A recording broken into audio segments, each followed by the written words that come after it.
നമ്മൾ ഈ unsung hero ഒക്കെ പറയുന്നില്ലേ, അൺസ്പോക്കൻ ഹീറോ, അതുപോലത്തെ ഒരാളാണ്. ഇപ്പൊ right from the day one crisis തുടങ്ങിയ മുതലേ മൂപ്പര് ഡോക്ടറാണ്, പക്ഷെ is a front line warrior.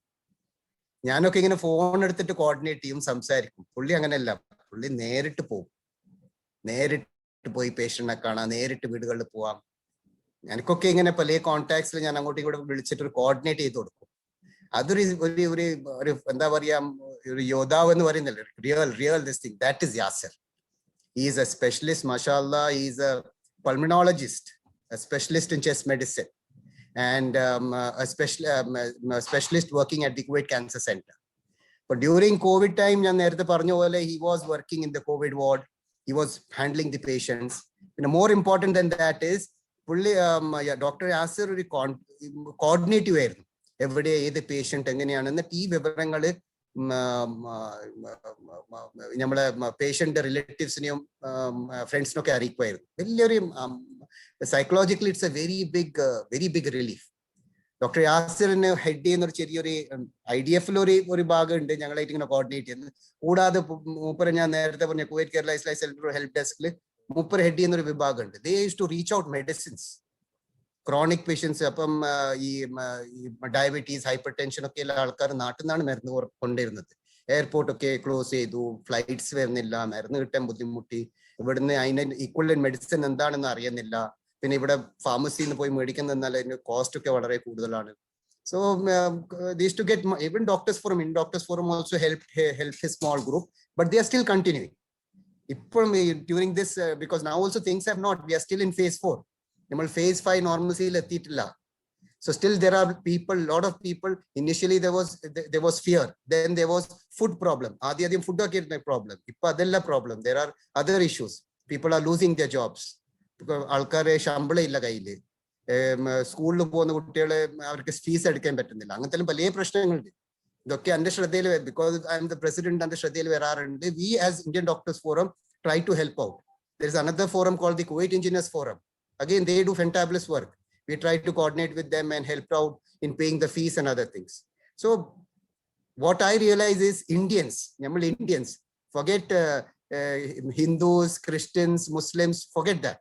Forget Congress, CPM, League, BJP. Indians are Indians. In times of crisis, we become the best.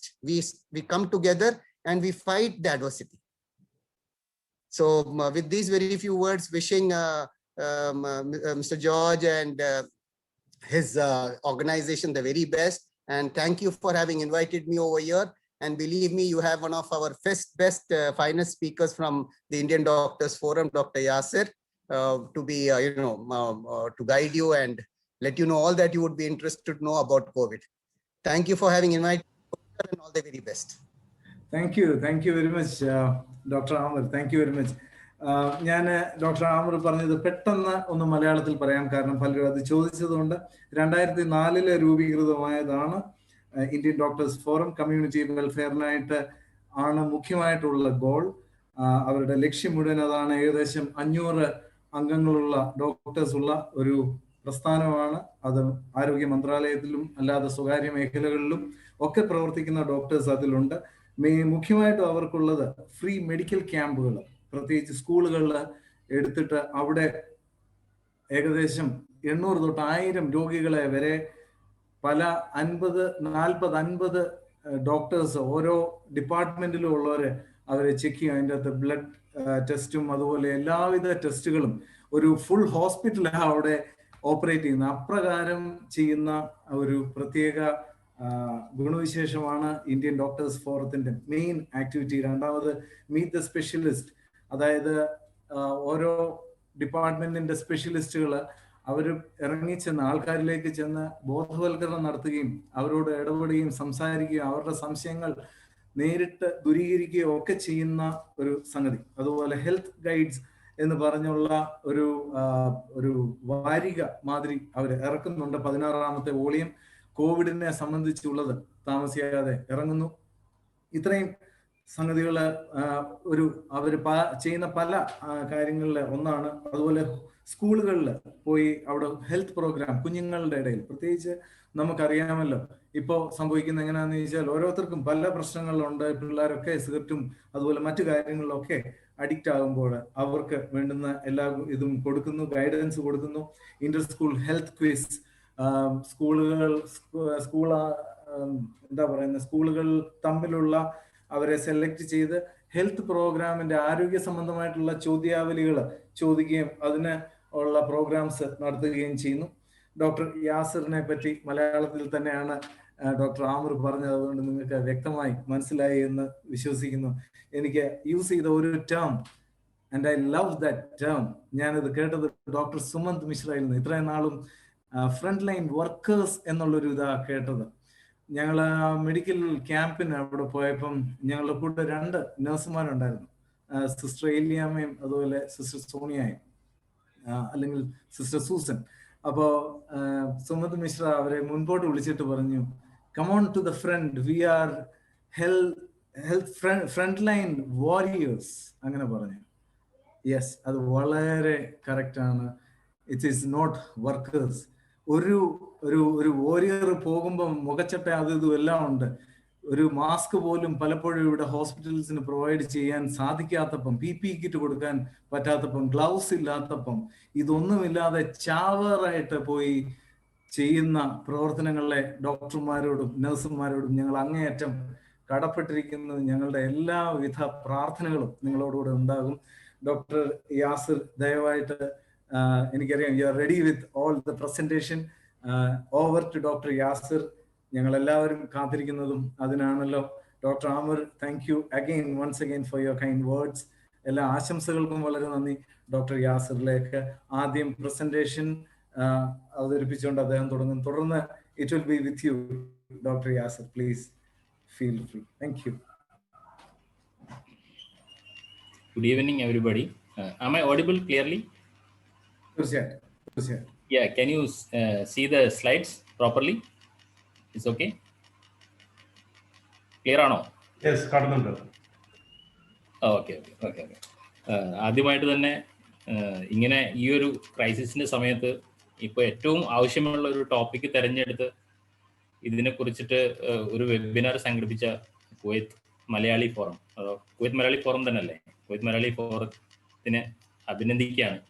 കാരണം മലയാളി ഗ്രൂപ്പ്, ഓക്കെ, മലയാളി ഗ്രൂപ്പിനെ പ്രത്യേകം അഭിനന്ദിക്കുകയാണ്, അവരുടെ അഡ്മിൻസിനെ.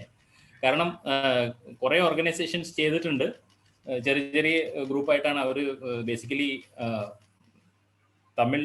തമിഴ് ഗ്രൂപ്പ് ചെയ്തിട്ടുണ്ടായിരുന്നു, ഒരു കന്നഡ ഗ്രൂപ്പും ചെയ്തിട്ടുണ്ടായിരുന്നു. Basically, I don't know all these languages, so basically the lecture was in English. I don't know how much they understood. മലയാളത്തിലെ ഒരു ലെക്ചർ കൊടുക്കണം എന്ന് പറഞ്ഞപ്പോൾ വളരെ സന്തോഷത്തോടുകൂടിയായിട്ട് ഞാനത് സ്വീകരിച്ചത്. കാരണം നമ്മളെ ഭാഷയിൽ സംസാരിക്കാൻ കിട്ടുന്ന അപൂർവം ചില അവസരങ്ങളാണ് ഇങ്ങനത്തെ വെബിനാറുകൾ. അപ്പോൾ ഞാൻ കൂടുതൽ സംസാരിച്ച് നിങ്ങളെ ബോറടിപ്പിക്കുന്നില്ല, നമ്മൾ നേരിട്ട് പ്രസന്റേഷനിലേക്ക് പോകാം. അപ്പോൾ ഞാൻ ഉദ്ദേശിക്കുന്നത് നമ്മൾ കൊറോണ വാക്സിനെ കുറിച്ചിട്ടുള്ള ഒരു കാഷ്വൽ സംസാരം, അല്ല കൂടുതൽ ടെക്നിക്കലായിട്ടുള്ള വേർഡ്സിലേക്കൊന്നും ഞാൻ പോകുന്നില്ല. എല്ലാവർക്കും മനസ്സിലാവുന്ന രീതിയിൽ എൻ്റെ മലയാളത്തിലെ ടെക്നിക്കൽ വേർഡ്സ് ഒക്കെ ചിലപ്പോൾ കുറച്ച് മോശമായിരിക്കാം. എന്നിരുന്നാൽ പോലും എനിക്ക് അറിയുന്ന മലയാളത്തിൽ ഒരു ബ്രീഫ് കൊറോണ വാക്സിനെ കുറിച്ചിട്ട് ആദ്യം പറയാം.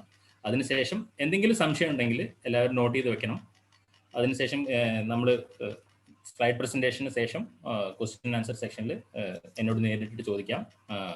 മൈക്കിൽ ചോദിക്കാൻ ബുദ്ധിമുട്ടുള്ള ആൾക്കാർക്ക് ചാറ്റിൽ ചോദിക്കാൻ ബുദ്ധിമുട്ടുള്ള ആൾക്കാർക്ക് എനിക്ക് തോന്നുന്നു ഒരു വാട്സാപ്പ് ഗ്രൂപ്പ് ക്രിയേറ്റ് ചെയ്തിട്ടുണ്ടെന്ന് തോന്നുന്നു. അതിലേക്ക് ടൈപ്പ് ചെയ്ത് അഡ്മിൻ അയച്ചു കൊടുക്കാം. അതിൽ നിന്ന് അഡ്മിൻ പറയുന്ന ചോദ്യങ്ങളും നമുക്ക് ടൈമിൻ്റെ പരിമിതി നോക്കിയിട്ട് ചെയ്യാവുന്നതാണ്. അപ്പോൾ നമ്മൾ പ്രസന്റേഷനിലേക്ക് പോവാണ്. ഫസ്റ്റ്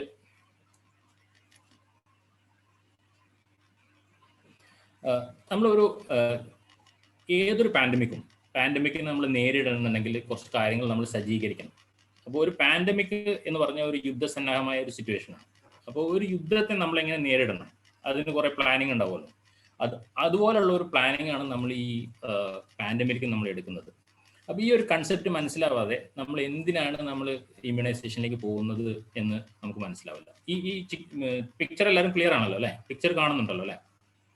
ഓക്കെ, പിക്ചറിൽ നമ്മൾ ഈ പിക്ചറിൽ സൂക്ഷിച്ചു നോക്കുക. ബ്ലൂ കളറിലുള്ള ഒരു കമ്മ്യൂണിറ്റി, ഈ ബ്ലൂ കളറിലുള്ള കമ്മ്യൂണിറ്റിയാണ് നോട്ട് ഇമ്മ്യൂണൈസ്ഡ്. നോട്ട് ഇമ്മ്യൂണൈസ്ഡ് ആണ് അവർക്ക് ആ രോഗം വന്നിട്ടില്ല, അവർക്ക് വാക്സിനും കൊടുത്തിട്ടില്ല. ഈ റെഡ് കാണുന്നതാണ് ഓൾറെഡി അസുഖം വന്ന് സിക്കായിട്ടുള്ള ആൾക്കാർ. ബ്ലൂ ഒരു യെല്ലോ കളറിൽ കാണുന്നതാണ് ഇമ്മ്യൂണൈസ്ഡ് ആയിട്ടുള്ള ആൾക്കാർ.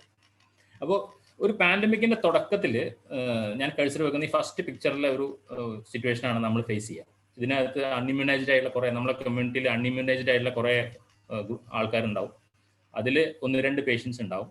അവർ അൺഇൻഫെക്റ്റഡ് ആയിട്ടുള്ള ആൾക്കാർക്ക് ഈ പകർച്ചവ്യാധി പകർത്തി കുറേ ആൾക്കാരെ കാഷ്വാലിറ്റി ഉണ്ടാവും. നേരെ മറിച്ച് കുറച്ച് ആൾക്കാർക്ക് ഇമ്മ്യൂണിറ്റി ഉണ്ടെങ്കിൽ എന്ത് സംഭവിക്കുക, അത്രയും ആൾക്കാരെ നമുക്ക് സ്പെയർ ചെയ്യാൻ പറ്റും. അപ്പോൾ ഈ ഒരു സിക്ക് ആള് ഇമ്മ്യൂണൈസ്ഡ് ആയ ഒരാളിലേക്ക് പടർത്താൻ പറ്റില്ല, അപ്പോൾ അയാൾ വേറൊരാൾക്ക് പടർത്തില്ല. അപ്പോൾ അറ്റ്ലീസ്റ്റ് കുറച്ച് കമ്മ്യൂണിറ്റിയിൽ ഒരു ചെറിയ ഭാഗം, ഒരു 1/4 ഭാഗം ഇമ്മ്യൂണൈസ്ഡ് ആയി കഴിഞ്ഞാൽ നമുക്ക് മാസ് കാഷ്വാലിറ്റിയിൽ നിന്ന് കുറച്ച് പേരെങ്കിലും രക്ഷിക്കാൻ പറ്റും. നേരെ മറിച്ച് നിങ്ങൾ ലാസ്റ്റ് പിക്ചർ നോക്കുക. ലാസ്റ്റ് പിക്ചറിൽ എന്ന് പറഞ്ഞു കഴിഞ്ഞാൽ ഒന്നുകിൽ അസുഖം വന്ന് ഇമ്മ്യൂണിറ്റി കിട്ടിയ ആൾക്കാർ, അല്ലെങ്കിൽ വാക്സിൻ കൊടുത്ത് ഇമ്മ്യൂണിറ്റി കിട്ടിയ ഒരു 90 to 80% of the population almost protected ആണെങ്കിൽ എന്താ സംഭവിക്കുക, ഈ അസുഖമുള്ള ആൾക്കാർക്ക് ഇമ്മ്യൂണിറ്റി ഉള്ള ആൾക്കാരേക്ക് അസുഖം പടർത്താൻ സാധിക്കുകയില്ല. Ultimately we can save a big chunk of population. ഇതാണ് നമ്മൾ ഈ ഒരു വാക്സിനേഷൻ്റെ ബേസിക് കൺസെപ്റ്റ്. അപ്പോൾ ഈ കൺസെപ്റ്റ് മനസ്സിലായി കഴിഞ്ഞാൽ കൂടുതൽ നമ്മൾ എന്തിനാണ് വാക്സിൻ, പല ആൾക്കാരും ചോദിക്കുന്ന ചോദ്യമാണ്, ഞാൻ എന്തിനാണ് വാക്സിൻ എടുക്കാൻ പോകുന്നത്? നിങ്ങൾ വാക്സിൻ എടുക്കാൻ പോകുന്നത് നിങ്ങൾക്ക് വേണ്ടി മാത്രമല്ല, ഓൾ കമ്മ്യൂണിറ്റിക്ക് വേണ്ടി മാത്രമാണ്. ഇതാണ് WHO പോലുള്ള ഓർഗനൈസേഷൻ ഈ വാക്സിനേഷൻ കൊണ്ട് ഈ ഒരു കൺസെപ്റ്റ് ആണ് ഉദ്ദേശിക്കുന്നത്. നമുക്ക് മനസ്സിലായി കഴിഞ്ഞാൽ നമ്മൾ സന്തോഷത്തോടുകൂടി വാക്സിൻ എടുക്കാൻ പോകും. കാരണം നമുക്കറിയാം നമ്മൾ മൊത്തം ഒരു കമ്മ്യൂണിറ്റീനാണ് സേവ് ചെയ്യാൻ പോകുന്നത് എന്നറിയുമ്പോൾ. ഇനി നമ്മൾ അടുത്ത ഇതിലേക്ക് പോകാം. വാക്സിൻ എന്താണെന്ന് മലയാളത്തിൽ പറയണമെന്നുണ്ടെങ്കിൽ, ഈ രോഗാണു പുറത്തുവിടുന്ന വിഷവസ്തുക്കൾക്കെതിരെ പ്രവർത്തിക്കാൻ ശരീരത്തെ പരിചയപ്പെടുന്ന ജൈവ പദാർത്ഥങ്ങൾ. ജൈവ പദാർത്ഥങ്ങൾ എന്ന് പറഞ്ഞാൽ നമ്മൾ ആ ഒരു വൈറസിൽ നിന്നോ അതോ രോഗാണുവിൽ നിന്നോ ഉണ്ടാക്കിയെടുക്കുന്ന ഒരു തരം ജൈവ പദാർത്ഥമാണ് വാക്സിനുകൾ. അപ്പം നമ്മൾ ഇവിടെ ഈ കാണുന്ന പിക്ചർ ക്ലിയർ ആണെന്ന് വിചാരിക്കുന്നു. അതിനകത്ത് നമുക്ക് കാണാം RNA, ഇതാണ് അതിൻ്റെ ജനിതക മെറ്റീരിയൽ. ഉള്ളിൽ കാണുന്ന ബ്ലൂ കളറിൽ മാല പോലെ കാണുന്നതാണ് അതിൻ്റെ ജനിതക മെറ്റീരിയൽ. ഇത് RNA വൈറസ് ആയതുകൊണ്ട് ഇത് RNA ആണ്. അതിന് പുറത്ത് അതിൻ്റെ നമ്മൾ ക്യാപ്സിഡ് എന്ന് പറയും, അതിൻ്റെ ഒരു കോട്ടിങ് കാണാം. അതിലുള്ള സർഫേസ് പ്രോട്ടീൻസ് പലതും ഉണ്ട്. അതിൽ glyco S protein, spike protein എന്ന് പറഞ്ഞ ഈ സ്പെഷ്യൽ പ്രോട്ടീനാണ് ഈ വൈറസ് നമ്മുടെ മനുഷ്യ ശരീരത്തിൽ വന്ന് അറ്റാച്ച് ചെയ്യാൻ സഹായിക്കുന്നത്. അപ്പോൾ ഈ നമ്മളിപ്പോൾ സംസാരിച്ചുകൊണ്ടിരിക്കുന്ന അധിക വാക്സിൻസും ഈ ഒരു സ്പൈക്ക് പ്രോട്ടീൻ ഉപയോഗിച്ചിട്ടാണ് ഈ വാക്സിൻസ് ഉണ്ടാക്കുന്നത്. എന്നുവെച്ചാൽ ലിറ്ററലി സെയിം ഈ സ്പൈക്ക് പ്രോട്ടീൻ മാത്രം അടർത്തിയെടുത്ത് നമ്മുടെ ശരീരത്തിലേക്ക് കുത്തിവെക്കുക.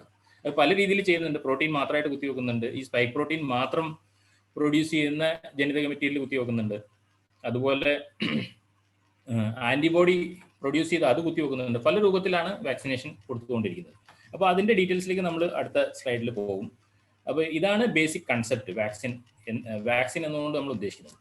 കൊറോണ വാക്സിനിൽ ഏതൊക്കെ ടൈപ്പ് വാക്സിനാണ് ഉള്ളത് എന്നാണ് അടുത്തത് നമ്മൾ സംസാരിക്കാൻ പോകുന്നത്. അതിൽ ഇനാക്ടിവേറ്റഡ് വാക്സിൻസ് ഉണ്ട്. ഇനാക്ടിവേറ്റഡ് വാക്സിൻസ് ഉദ്ദേശിക്കുന്നത് മൊത്തമായിട്ട് രോഗാണുവിനെ കൊന്നിട്ട് അതിൽ നിന്ന് ഉണ്ടാക്കുന്ന വാക്സിനാണ്. പിന്നെ ലൈവ് അറ്റൻവേറ്റഡ് വാക്സിൻ ഉണ്ട്. റീകോമ്പിനന്റ് പ്രോട്ടീൻ, അത് പറഞ്ഞാൽ ആ പ്രോട്ടീൻ മാത്രം എടുത്തിട്ട് ഉണ്ടാക്കുന്ന വാക്സിൻസ് ഉണ്ട്. വെക്ടർ വാക്സിൻസ് എന്ന് പറഞ്ഞു കഴിഞ്ഞാൽ ഈ രോഗാണുവിനെ ജനിതക മെറ്റീരിയൽ വേറൊരു രോഗാണുവിലേക്ക് പ്രവേശിപ്പിച്ചിട്ട് ആ രോഗാണുവിനെ നമ്മുടെ ശരീരത്തിലേക്ക് കുത്തിവെക്കുന്ന ഒരു പ്രക്രിയയാണ് വെക്ടർ വാക്സിൻസ്. പിന്നെ റെപ്ലിക്കേഷൻ അത് വെക്ടർ വാക്സിൻ്റെ 2 ടൈപ്പാണ്, റെപ്ലിക്കേഷൻ ഇൻകോമ്പിറ്റൻറ്റും റെപ്ലിക്കേഷൻ കോമ്പിറ്റൻറ്റും. അത് നമ്മുടെ ശരീരത്തിൽ വന്നിട്ട് അതിൻ്റെ റീപ്രൊഡ്യൂസ് ചെയ്യാനുള്ള കഴിവിനെ ഡിപ്പെൻഡ് ചെയ്തിട്ടാണ് അങ്ങനെ നമ്മൾ തരംതിരിക്കുന്നത്. പിന്നെ ഇനാക്ടിവേറ്റഡ് വൈറസ് എന്നാൽ വൈറസിനെ മൊത്തമായിട്ട് നമ്മൾ ആൽക്കഹോൾ ലൈനും അങ്ങനെ ഒരു ഇൻടോക്സിക്കൻ്റ് ഉപയോഗിച്ച് കില്ല് ചെയ്ത് ആ വൈറസിനെ മൊത്തമായി നമ്മുടെ ശരീരത്തിലേക്ക് കുത്തിവെക്കുന്ന ഒരു പ്രക്രിയയാണ് ഇനാക്ടിവേറ്റഡ് വൈറസ് വാക്ടർ എന്ന് പറഞ്ഞാൽ വൈറസ് വാക്സിൻസ് എന്ന് പറയുന്നത്. പിന്നെ DNA വാക്സിൻസും RNA വാക്സിൻസും. അതിൽ ഈ ജനിതക മെറ്റീരിയൽ മാത്രം നമ്മുടെ ശരീരത്തിലേക്ക് പല ഉപാധികളിലൂടെ പ്രവേശിപ്പിക്കുന്നതിനാണ് ഈ DNA വാക്സിൻസും RNA വാക്സിൻസും എന്ന് പറയുന്നത്. അപ്പം നമ്മൾ ഇപ്പം ഈ കുറേ വാക്സിൻസ് ഉണ്ട്. മോർ ദാൻ 250 വാക്സിൻസ് അവൈലബിൾ ആണ് ഇപ്പം നമ്മൾ all over the world. More than 250 are under preparation. അപ്പോൾ അതിൽ 50 ചുരുങ്ങിയത് മാത്രമാണ് ഫൈനൽ സ്റ്റേജിലേക്ക് അഥവാ phase 3 ട്രയലിലേക്ക് പ്രവേശിച്ചിട്ടുള്ളത്. അതിലും നമ്മളിപ്പോൾ ചർച്ച ചെയ്യാൻ പോകുന്ന വളരെ കുറച്ച് വാക്സിൻസ് മാത്രമാണ് ഇപ്പോൾ നമ്മളിപ്പോൾ മാർക്കറ്റിൽ അവൈലബിൾ ആയിട്ടുള്ളത്. അപ്പോൾ ഇപ്പം അവൈലബിൾ ആയിട്ടുള്ള വാക്സിൻസിനെ കുറിച്ച് മാത്രം നമ്മൾ ചെറിയൊരു ഓവർവ്യൂ പറഞ്ഞിട്ട് അതിൻ്റെ കോംപ്ലിക്കേഷൻസിലേക്കൊക്കെ പോയി ജസ്റ്റ് നമുക്ക് ടോക്ക് അവസാനിപ്പിക്കാം.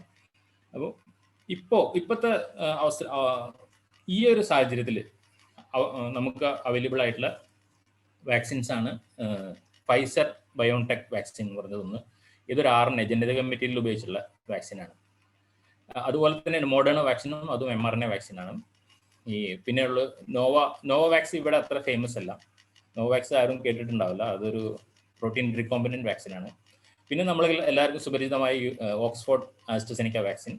ഇതൊരു വെക്ടർ വാക്സിനാണ്. ഇതിനെക്കുറിച്ച് ഞാൻ ആ സ്ലൈഡ്സിൽ വരുമ്പോൾ കുറച്ചും കൂടെ ഡീറ്റെയിൽ ആയിട്ട് പറയാം. ഈ ജാൻസൺ വാക്സിനും ഒരു വെക്ടർ വാക്സിനാണ്. പിന്നെ ഇതും ക്യാൻസിനോ ബയോളജിക്സിൻ്റെയും വെക്ടർ വാക്സിനാണ്. സ്പുട്നിക് അഗെയിൻ റഷ്യൻ്റെ വാക്സിനാണ്, അതും വെക്ടർ വാക്സിനാണ്. പിന്നെ ഈ ലാസ്റ്റ് രണ്ട് കാണിക്കുന്നതാണ് ഇത് ചൈന വാക്സിൻസ് ആണ് രണ്ടും, സൈനോഫാമും സൈനോവാക്കും. ഇത് രണ്ടും കിൽഡ് വാക്സിനാണ്, ഹോൾ വൈറസ് കിൽഡ് വാക്സിനാണ്.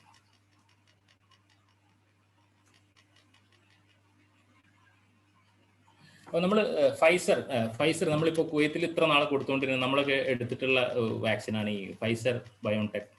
ഫൈസർ കമ്പനിയും ഒരു ജർമ്മൻ കമ്പനിയും കൂടെ കൊളാബറേറ്റ് ചെയ്ത് വികസിപ്പിച്ച ഒരു വാക്സിനാണ്. ഇതിൽ ഉപയോഗിച്ചുള്ള ഒരു നോവൽ കൺസെപ്റ്റാണ്. നോവൽ കൺസെപ്റ്റ് എന്ന് പറയാൻ കാരണം ഈ പിക്ചറിൽ കാണുന്നത് പോലെ ഈ സ്പൈക്ക് പ്രോട്ടീൻ, ഈ ACE എന്ന് പറഞ്ഞത് ഇതൊരു ഹുക്കാണ്. ഹുക്ക് എന്ന് പറഞ്ഞാൽ നമ്മുടെ ശരീരത്തിലെ സെൽസിൽ ഇത് ഹുക്ക് ചെയ്യുന്നത് ACE റിസപ്റ്റർ വെച്ചിട്ടാണ്. അപ്പോൾ ഇവരെ ഒരു നോവൽ ഐഡിയ, നോവൽ വാക്സിൻ എന്ന് പറയാൻ കാരണം ഇവരെന്ത് ചെയ്തെന്ന് വെച്ച് കഴിഞ്ഞാൽ ഈ സ്പൈക്ക് പ്രോട്ടീൻ ഉൽപ്പാദിപ്പിക്കുന്ന ഈ RNA ഒരു സെഗ്മെന്റ് ഉണ്ടാവുമല്ലോ, ആ ഒരു സെഗ്മെന്റ് ഒരു മെസ്സഞ്ചറാണ് ഈ റൈബോസോമിലേക്ക് പോവുക. ആ മെസ്സഞ്ചർ RNA വഴിയിൽ വെച്ചിട്ട് അത് മാത്രം എക്സ്ട്രാക്ട് ചെയ്തെടുക്കും. ഈ സ്പൈക്ക് പ്രോട്ടീനിലേക്ക് കോഡ് ചെയ്യുന്ന mRNA മാത്രം എക്സ്ട്രാക്ട് ചെയ്തെടുത്തിട്ട് ആ mRNA ഒരു പ്രത്യേക ഒരു ഷെല്ലിൽ പൊതിഞ്ഞ്, പോളിസാക്കറൈഡ് സെല്ലിൽ പൊതിഞ്ഞിട്ട് നമ്മളെ ശരീരത്തിലേക്ക് കുത്തിവെച്ചു. അപ്പോൾ എന്താ സംഭവിക്കുക? ഈ mRNA നമ്മളെ ശരീരത്തിലെ റൈബോസം, നമ്മുടെ ശരീരത്തിലെ പ്രോട്ടീൻ മെഷീനറി ഉപയോഗിച്ചിട്ട് ഈ സ്പൈക്ക് പ്രോട്ടീൻ നമ്മുടെ ശരീരത്തിൽ ഉൽപ്പാദിപ്പിക്കും. ആ സ്പൈക്ക് പ്രോട്ടീൻ്റെ അഗെയിൻസ്റ്റ് നമ്മുടെ ശരീരത്തിലുള്ള ആന്റിബോഡി പ്രൊഡ്യൂസ് ചെയ്യും. അങ്ങനെ ഈ വൈറസ് നമ്മുടെ ശരീരത്തിലേക്ക് പ്രവേശിക്കുമ്പോൾ ആദ്യം പോയിട്ട് നമ്മളെ ആന്റിബോഡി പോയിട്ട് ഈ സ്പൈക്ക് പ്രോട്ടീൻ്റെ മുകളിലെല്ലാം ബ്ലോക്ക് ആക്കും. അപ്പോൾ എന്താ സംഭവിക്കുക? ഈ സ്പൈക്ക് പ്രോട്ടീൻ നമ്മളെ സെൽസിൻ്റെ മുകളിലുള്ള ഈ റിസപ്റ്ററിൻ്റെ മുകളിൽ ബൈൻഡ് ചെയ്യാൻ പറ്റില്ല. അതൊരു നോവൽ കൺസെപ്റ്റാണ്. ഇത് ആദ്യമായിട്ടാണ്, ഈ ലോകത്തിൽ ആദ്യമായിട്ടാണ് ഇങ്ങനെ ഒരു mRNA വാക്സിൻ അവർ വികസിപ്പിച്ചെടുക്കുന്നത്. അതുകൊണ്ടാണ് ഇതിന് നോവൽ വാക്സിൻ എന്ന് പറയാൻ കാരണം. അപ്പോൾ ഇതിൽ ചില റെസ്ട്രിക്ഷൻസ് വെച്ചിട്ടുള്ളതെന്ന് വെച്ചാൽ 18 വയസ്സുള്ള ആൾക്കാർക്ക് താഴെയുള്ള ആൾക്കാർക്ക് അവർ റെക്കമെൻഡ് ചെയ്യുന്നില്ല. അതിൻ്റെ കാരണങ്ങൾ നമ്മൾ വരുന്ന സ്ലൈഡുകൾ പറയുന്നുണ്ട്, അതുകൊണ്ട് ഞാനിപ്പോൾ അത് സ്കിപ്പ് ചെയ്യാണ്. അതുപോലെ മോർ ദാൻ 85 സേഫ്റ്റി പ്രശ്നങ്ങളുള്ളത് കൊണ്ട് more than 85 less than 80 recommended അല്ല. ബാക്കി ഒരു മേജർ പോപ്പുലേഷൻ അത് ഈ വാക്സിൻ എടുക്കാവുന്നതാണ്.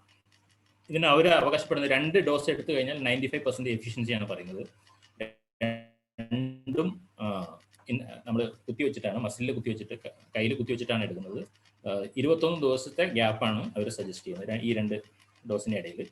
ഇപ്പോൾ basically all GCC countries, UK, US Canada, European union എല്ലാവരും അപ്രൂവ് ചെയ്തൊരു വാക്സിനാണിത്. പക്ഷേ ഇപ്പോൾ ഒരു പ്രശ്നം എന്ന് വെച്ച് കഴിഞ്ഞാൽ ഇപ്പോൾ കമ്പനിക്ക് ഇത്രത്തോളം ഡിമാൻഡ് വന്നതുകൊണ്ട് അത് മീറ്റ് ചെയ്യാൻ പറ്റുന്നില്ല. പിന്നെ 1-2 പ്രശ്നങ്ങൾ, ഇപ്പോൾ റെസിസ്റ്റൻസ് പ്രശ്നങ്ങളൊക്കെ, നമ്മൾ മ്യൂട്ടേഷൻ റെസിസ്റ്റൻറ്റ് വേരിയൻ്റ് ഇതൊക്കെ കടന്നു വരുന്നുണ്ട്. അത് ലാസ്റ്റ് ഞാൻ പറയാം എന്നുള്ള ഉദ്ദേശമുണ്ട്, ഇപ്പം സ്കിപ്പ് ചെയ്യാൻ. പിന്നെ മാർക്കറ്റിലുള്ള ഏറ്റവും കൂടുതൽ ഇപ്പം കുവൈത്തിൽ അവൈലബിൾ ആയിട്ടുള്ള വാക്സിനാണ് ഓക്സ്ഫോർഡ് COVID-19 വാക്സിൻ. ഓക്സ്ഫോർഡ് ആസ്ട്രസെനിക്കയും ഓക്സ്ഫോർഡ് യൂണിവേഴ്സിറ്റിയും ആസ്ട്രസെനിക്ക കമ്പനിയും കൂടെ കൊളാബറേറ്റ് ചെയ്ത് ഉണ്ടാക്കിയ ഒരു വാക്സിനാണിത്. ഇതിൽ അവർ ഉപയോഗിച്ചിട്ടുള്ള ഒരു ടെക്നിക്ക് എന്ന് പറഞ്ഞു കഴിഞ്ഞാൽ ഏജ് ഓൾഡ് ടെക്നിക്കാണ്. ഇത് പണ്ട് മുതലേ നമ്മൾ വാക്സിൻ ഡെവലപ്പ് ചെയ്യാൻ ഉപയോഗിച്ചിരുന്ന ഒരു ടെക്നിക്കാണ്. ഇതിലെന്താ ഒരു ചെയ്തതെന്ന് വെച്ച് കഴിഞ്ഞാൽ ചിമ്പാൻസി അഡിനോ വൈറസ്, ചിമ്പാൻസിയിൽ രോഗം ഉണ്ടാക്കുന്ന ഒരു വൈറസിനെ, അതിൻ്റെ പേരാണ് ചിമ്പാൻസി അഡിനോ വൈറസ്. അതിനെ അവരെന്ത് ചെയ്തു? അതിനെ ഇനാക്ടിവേറ്റ് മോഡിഫൈ ചെയ്തു, ഒരു വെക്ടറാക്കി മാറ്റി. ആ വെക്ടർ നമ്മളെ മനുഷ്യ ശരീരത്തിൽ അസുഖങ്ങൾ ഉണ്ടാക്കാൻ പറ്റില്ല, പക്ഷെ നമ്മളെ ശരീരത്തിന്റെ ജനറ്റിക് സീക്വൻസ് വെച്ച് അതിന്റെ DNA ഓപ്പറേറ്റ് ചെയ്തു, അതിൽ പിടിപ്പിച്ചു. എന്നിട്ട് നമ്മളെ ശരീരത്തിലേക്ക് കുത്തിവെച്ചു. അപ്പം നമ്മളെ ശരീരത്തിന്റെ മെഷീനറി ഉപയോഗിച്ച് സ്പൈക്ക് പ്രോട്ടീൻ്റെ mRNA ഉൽപ്പാദിപ്പിക്കുകയും mRNA സ്പൈക്ക് പ്രോട്ടീൻ നമ്മുടെ ശരീരത്തിൽ തന്നെ ഉൽപ്പാദിപ്പിക്കുന്ന ഒരു ടെക്നിക് ആണ് അവർ വികസിപ്പിച്ചത്. ഇതിലും അൾട്ടിമേറ്റ് എഫക്റ്റ് നമ്മൾ ഫൈസർ പറഞ്ഞ പോലെ തന്നെയാണ്. സ്പൈക്ക് പ്രോട്ടീൻ ആണ് നമ്മുടെ ശരീരത്തിൽ ഉൽപ്പാദിപ്പിക്കപ്പെടുന്നത്. ആ സ്പൈക്ക് പ്രോട്ടീനെ അഗെയിൻസ്റ്റ് നമ്മുടെ ശരീരത്തിൽ വൈറസ് നമ്മുടെ ശരീരത്തിൽ പ്രവേശിക്കുമ്പോൾ ഈ സ്പൈക്ക് പ്രോട്ടീനൊക്കെ ബ്ലോക്ക് ചെയ്യപ്പെടുകയും നമുക്ക് അൾട്ടിമേറ്റ് പ്രൊട്ടക്ഷൻ കിട്ടുകയും ചെയ്യുന്നു എന്നുള്ളതാണ്. അപ്പോൾ ഇതാണ് രണ്ട്. ഇപ്പോൾ വെക്ടർ വാക്സിനും ആണ് mRNA വാക്സിനാണ് ഇപ്പോൾ ഏറ്റവും കൂടുതൽ ഫേമസ് ആയിട്ടുള്ളത്. കിൽഡ് വാക്സിൻ എന്ന് പറഞ്ഞു കഴിഞ്ഞാൽ നമ്മൾ പറയുന്ന പോലെ ഓൾ വൈറസിനെ ഒരു ഇൻടോക്സിക്കൻ്റ് വെച്ചിട്ട് കില്ല് ചെയ്തിട്ട് അതിന് മാത്രം ആ വൈറസിനെ കില്ല് ചെയ്ത വൈറസിനെ മൊത്തമായിട്ട് നമ്മുടെ ശരീരത്തിലേക്ക് കുത്തിവെക്കുന്നതാണ് കിൽഡ് വാക്സിൻ. അപ്പോൾ ഇത് ഒരു ചിമ്പാൻസി അഡിനോവൈറസ് വെക്ടർ വാക്സിൻ ആണ് പറയുന്നത്. ഇതിന്റെ ഒരു ഡോസ് പറയുന്നത് 28 ദിവസങ്ങൾ, അത് 4 ആഴ്ചയിൽ 2 കുത്തിവെപ്പ്. ഫസ്റ്റ് ഡോസ് കഴിഞ്ഞ് 4 ആഴ്ച കഴിഞ്ഞിട്ടാണ് സെക്കൻഡ് ഡോസ് കൊടുക്കുന്നത്. പക്ഷേ എഫിഷ്യൻസി പറയുമ്പോൾ നമ്മൾ ഫൈസർ പറയുന്ന പോലെ അത്ര എഫിഷ്യൻസി ഇതിനകത്ത് സ്റ്റഡികളിലില്ല. ഇതിൽ ഓൾമോസ്റ്റ് 70% എഫിഷ്യൻസിയെ കാണിക്കുന്നുള്ളൂ. ഇപ്പോൾ ഒട്ടുമിക്ക GCC കൺട്രിയിലും ഇന്ത്യ അതുപോലെ ഏഷ്യൻ കൺട്രീസിലൊക്കെ കൊടുത്തുകൊണ്ടിരിക്കുന്ന വാക്സിൻ ഇതാണ്. കാരണം ഇത് ഫ്രീലി അവൈലബിൾ ആണ്. ഡിമാൻഡ് ഉണ്ടെങ്കിൽ പോലും ഇന്ത്യയിലും അതുപോലെ UK-യിലും പല കൺട്രികളിൽ ഇതിന്റെ പ്രൊഡക്ഷൻ ഉള്ളത് കൊണ്ട് അവർക്ക് മീറ്റ് ചെയ്യാൻ പറ്റുന്നുണ്ട് ഡിമാൻഡ്. അതുകൊണ്ട് ഇപ്പോൾ ഏറ്റവും കൂടുതൽ പ്രചാരണത്തിലുള്ള വാക്സിൻ ഓക്സ്ഫോർഡ് വാക്സിൻ ആണ് എന്ന് പറയാം.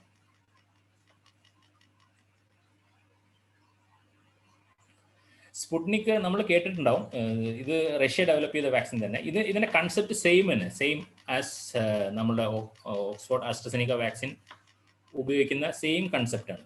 പക്ഷെ ഇതിലാകെ ഒരു വ്യത്യാസം എന്ന് വെച്ച് കഴിഞ്ഞാൽ അവരെന്താ ചെയ്യുന്നത് വെച്ച് കഴിഞ്ഞാൽ ഇതിൽ ഹ്യൂമൻ അഡിനോ വൈറസ് വെക്ടറാണ് അവർ ഉപയോഗിക്കുന്നത്. നേരത്തെ ഉപയോഗിച്ച് ചിമ്പാൻസി അഡിനോ വൈറസ് വെക്ടർ ആയിരുന്നു.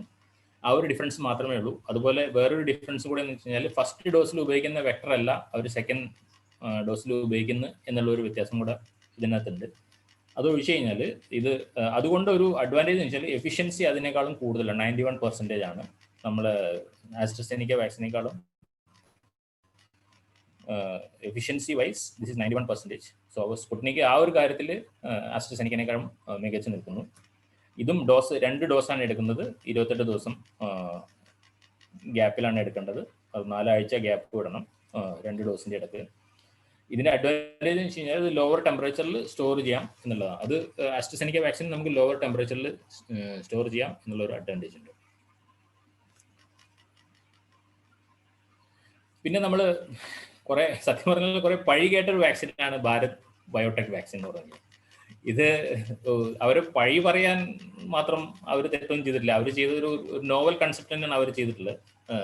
ഏജ് ഓൾഡ് കൺസെപ്റ്റാണ് അവർ എടുക്കുന്നത്. ഇതിൽ ഇനാക്ടിവേറ്റഡ് ഹോൾ വൈറസ് ഇതിനെ കില്ല് ചെയ്യുന്നതിന് പകരം ഈ കൊറോണ വൈറസിനെ ഇനാക്ടിവേറ്റ് ചെയ്യുന്നു. അവർ കെമിക്കൽ ട്രീറ്റ്മെന്റിലൂടെ ഇതിനെ ഇനാക്ടിവേറ്റ് ചെയ്യുന്നു. അത് നമ്മുടെ ശരീരത്തിലേക്ക് കുത്തിവെക്കുന്നു. അപ്പോൾ ടെക്നിക്കലി ഈ വാക്സിൻ പ്രൊഡ്യൂസ് ചെയ്യാൻ ഈസിയാണെന്നുള്ളതാണ് ഏറ്റവും വലിയ അഡ്വാൻറ്റേജ് ഈ വാക്സിൻ്റെ.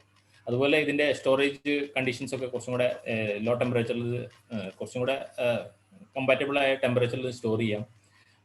ഇത് പഴി കേൾക്കാൻ കാരണം ഇന്ത്യൻ ഗവൺമെൻറ് ഇതിൻ്റെ phase 3 ട്രയൽ കംപ്ലീറ്റ് ചെയ്യുന്നതിന് മുന്നേ അപ്രൂവ് ചെയ്തു പറഞ്ഞുള്ള കുറേ പ്രശ്നങ്ങളുണ്ടായിരുന്നു.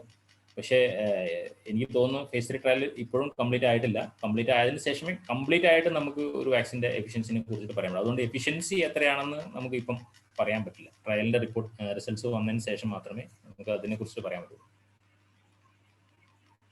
പിന്നെ ബാക്കി കുറെ വാക്സിൻസ് ഉണ്ട്. ഞാൻ പറഞ്ഞു ചൈന വാക്സിൻ ഹീറ്റ് കിൽ അതിൽ സ്പെസിഫിക് ആയിട്ട് സംശയങ്ങൾ ഉണ്ടെങ്കിൽ നമുക്ക് പറയാം.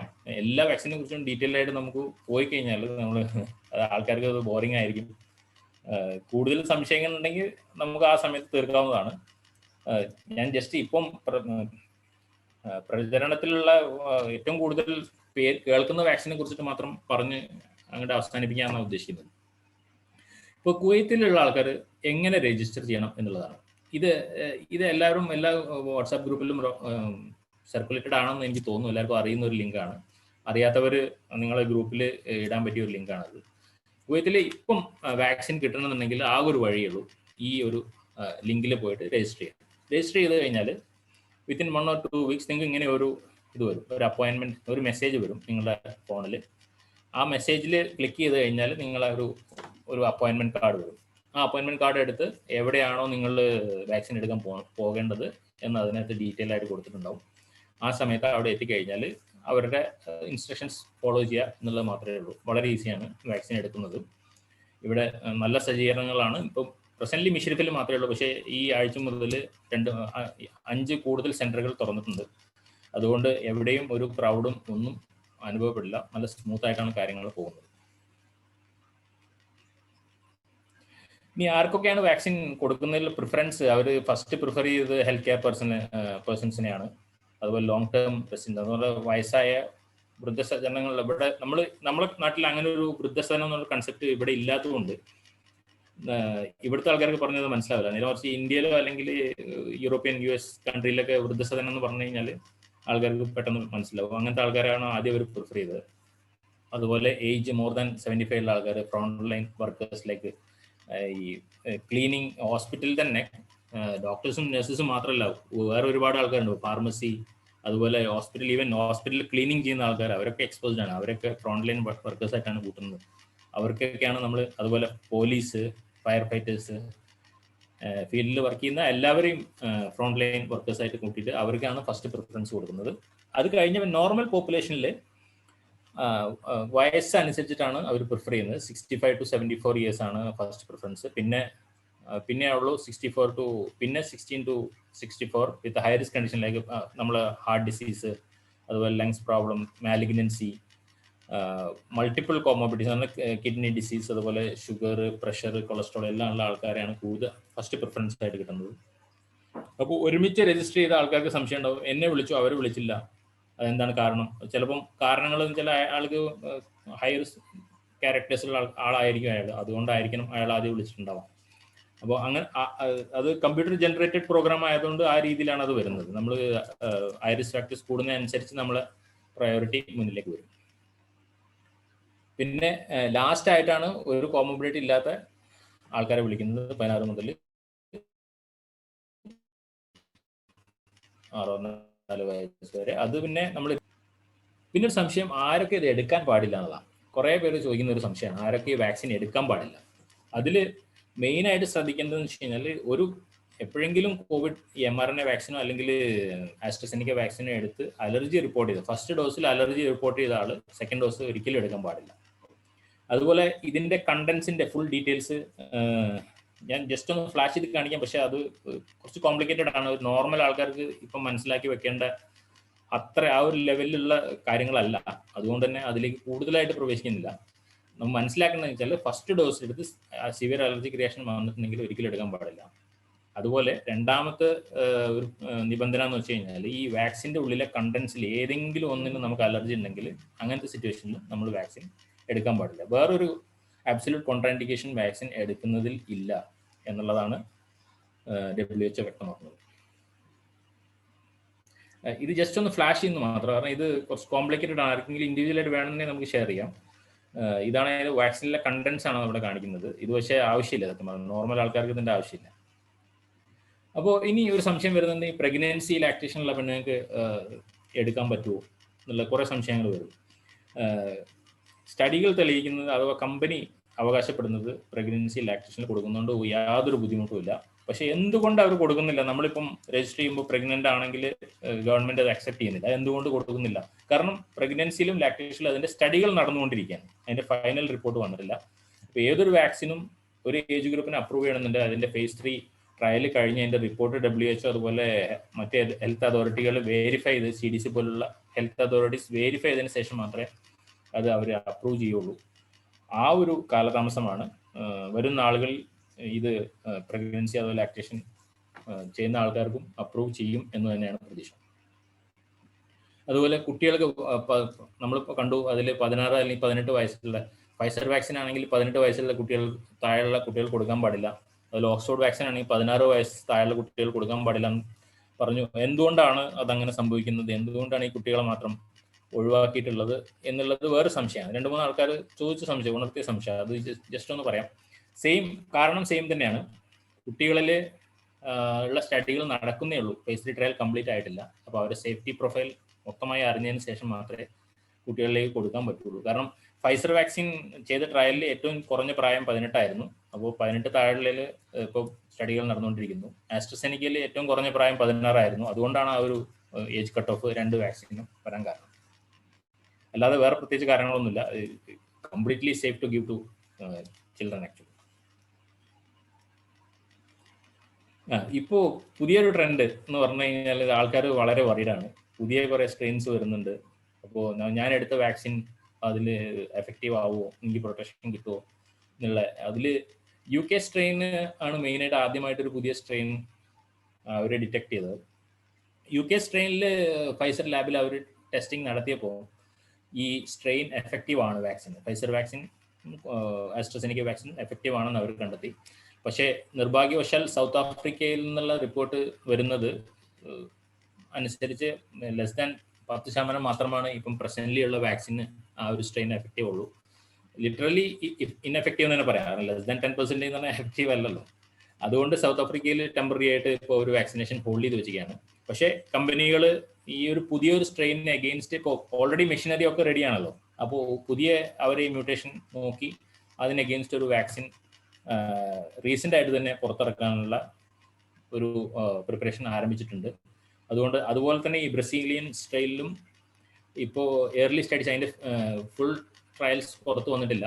ഏർലി സ്റ്റഡീസ് പറയുന്നത് പ്രോബ്ലി ലെസ് സെൻസിറ്റീവ് എന്നുള്ളതാണ്. അതുകൊണ്ട് തന്നെ ഇപ്പം പ്രസന്റ്ലി നമ്മൾ കൊടുക്കുന്ന വാക്സിൻ ബ്രസീലിയൻ വേരിയൻസിന് എഫക്റ്റീവ് ആവാനുള്ള സാധ്യത കുറവാണ്. അതുകൊണ്ട് തന്നെ കൂടുതൽ സ്റ്റഡി വന്നാലേ നമുക്ക് കൂടുതൽ പറയാൻ പറ്റുള്ളൂ. എന്തായാലും ഈ ഒരു അവസ്ഥയിൽ ബ്രസീലിയൻ സ്ട്രെയിനും സൗത്ത് ആഫ്രിക്ക സ്ട്രെയിൻ പോലെ തന്നെ വാക്സിൻ അത്ര എഫക്റ്റീവ് ആവാനുള്ള സാധ്യത കുറവാണ്. പിന്നെ മെയിൻ സൈഡ് എഫക്ട്സ് പറയുന്നത് വെച്ചാൽ അലർജിക് മാനിഫെസ്റ്റേഷൻ ഉള്ള ആൾക്കാർക്ക് ചില നമ്മളിപ്പോൾ ചില ആൾക്കാരൊക്കെ പറയും ഞാൻ കേട്ടല്ലോ ഒരാൾ കുഴഞ്ഞു വീണ് മരിച്ചു എന്നൊക്കെ പറഞ്ഞിട്ട് നമ്മൾ കേൾക്കുന്നുണ്ട്. അത് ഇമ്മീഡിയറ്റ് അനാഫിലാക്സിസ് ആണ്. അത് ഈ വാക്സിൻ എന്നല്ല, എന്ത് മരുന്നിനും ഇമ്മീഡിയറ്റ് അനാഫിലാക്സിസ് സംഭവിക്കാം. അത് ലെസ് ദാൻ 1% സംഭവിക്കുന്നത്. ആ ഒരു ആൾക്കാർ ആ ഒരു സിറ്റുവേഷൻ ഈ വാക്സിൻ എന്നല്ല, നമ്മളൊരു പാരസ്റ്റമോൾ കഴിച്ച അലർജി ഡെവലപ്പ് ചെയ്ത് മരിക്കുന്ന ആൾക്കാരുണ്ട്. ആ ഒരു ഗണത്തിലേ നമുക്ക് കൂട്ടാൻ പറ്റുള്ളൂ. ഈ വാക്സിന് സ്പെസിഫിക് ആയിട്ടുള്ള അഡ്വേഴ്സ് എഫക്ട്സ് ആയിട്ട് വരുന്നത് നമുക്ക് ചെറുതായിട്ട് പെയിൻ അനുഭവപ്പെടാം, ക്ഷീണം വരാം, ചെറിയ തോതിൽ ഹെഡ് ഏക്ക് പല ആൾക്കാർക്കും റിപ്പോർട്ട് ചെയ്യുന്നുണ്ട്. അതുപോലെ മേലും കൈയും വേദന വരുന്നു. നമ്മളൊരു പനി വരുന്ന ഒരു ഫീലിംഗ് പല ആൾക്കാരും റിപ്പോർട്ട് ചെയ്തിട്ടുണ്ട്. പിന്നെ ആ ഒരു സമയത്ത് തന്നെ നമ്മളെ ശരീരവേദന, ജോയിന്റ് പെയിൻ, ഒരു ഫീവർ 1-2 ദിവസമൊക്കെ റിപ്പോർട്ട് ചെയ്യും. ഇതൊക്കെ പാരസ്റ്റമോൾ അല്ലെങ്കിൽ ചെറിയ മെഡിസിൻസ് എടുത്ത് കൗണ്ടർ ചെയ്യാവുന്ന പ്രശ്നങ്ങൾ മാത്രമേ വരുന്നുള്ളൂ. അപ്പോൾ ഇനി ഇത്രയാണ് ഞാൻ പ്രസന്റേഷനിൽ ഉദ്ദേശിക്കുന്നത്. നമ്മളെല്ലാവരും ആഗ്രഹിക്കുന്നത് ഇത് തന്നെയാണ്. ബേസിക്കലി നമ്മൾ ഈ ഒരു പാൻഡമിക് അഥവാ കൊറോണ വൈറസിനോട് ഒരു ഗുഡ് ബൈ പറയണം എന്ന് നമ്മൾ പല നാളായിട്ട് ആഗ്രഹിച്ചിരിക്കുകയാണ്. And we wish it never come back. Thank you. ഇതാണ് എൻ്റെ ഒരു ഷോർട്ട് പ്രസന്റേഷൻ. ഇനി നമുക്ക് അഡ്മിൻ അനുവദിക്കുന്നതനുസരിച്ച് നമുക്ക് ക്വസ്റ്റ്യൻ ആൻസറിലേക്ക് കിടക്കാം. എന്തെങ്കിലും സ്പെസിഫിക് ആയിട്ടുള്ള ചോദ്യം ഉണ്ടെങ്കിൽ മൈക്കിൽ ചോദിക്കാൻ പറ്റുന്നവർ ചോദിക്കുക. ഇല്ലെങ്കിൽ നമുക്ക് ഇതിലേക്ക് എങ്ങനെയാണോ അഡ്മിൻ പറയുന്നത് ആ രീതിയിലേക്ക് നമുക്ക് ചോദ്യങ്ങൾ അറ്റൻഡ് ചെയ്യാം. Alright, thank you, doctor. ഒരു സംഗതിയും കൂടെ ഒന്ന് പറഞ്ഞിട്ട് നമ്മൾ ക്വസ്റ്റ്യൻ ആൻസറിലോട്ട് പോകാം. മുമ്പേ ഡോക്ടർ അമീർ പറഞ്ഞിരുന്നു, അനേകർക്ക് എന്താ പറയുന്നത്, മെന്റലി ഇതിനെപ്പറ്റി ഒരു വലിയ ഫിയർ ഫാക്ടർ ഉണ്ട്. അനേകർക്ക് ഭയമാണ് കൂടുതലായിട്ടും. അന്ന് ഇന്ത്യൻ ഡോക്ടേഴ്സ് ഫോറം 50ഓളം ഡോക്ടർമാരുടെ ടെലിഫോൺ നമ്പർ ഇന്ത്യൻ എംബസിക്ക് കൊടുത്ത് ആൾക്കാരെ സേവനം ചെയ്തു, അവരുടെ സംശയങ്ങൾ ദൂരീകരിക്കാനും പിന്നെ അവരിലേക്ക് ഇറങ്ങിച്ചെന്ന് കണ്ട് അല്ലെങ്കിൽ വീഡിയോ കോളുകളിലൂടെ ഒക്കെ അവരോട് ഇടപെടാനും ഒക്കെ സാധിച്ചു. ഞങ്ങളുടെ ഈ ക്വസ്റ്റ്യൻ റിസീവ് ചെയ്തപ്പോഴും പലർക്കും പല സംശയങ്ങളുണ്ട്. തീർച്ചയായിട്ടും ആശങ്കകൾ തീർച്ചയായിട്ടും പങ്കുവെക്കാനുള്ള സമയം കൂടിയാണല്ലോ ഇത്. Jaslin merino, actually that person is not a Malayalam speaking person, so I think they're having he is there in the chat. Jaslin, are you here online? Are you attending currently? Jaslin Marino? He's there. I'm just unmuting here. Okay. Thank you, Roshan. So we'll just go to the some questions online, എന്നിട്ട് നമുക്ക് തിരിച്ച് നേരത്തെ കിട്ടിയ ഇതിലോട്ട് പോകാം. അതായിരിക്കും കുറച്ചുകൂടെ നല്ലതെന്ന് തോന്നുന്നു.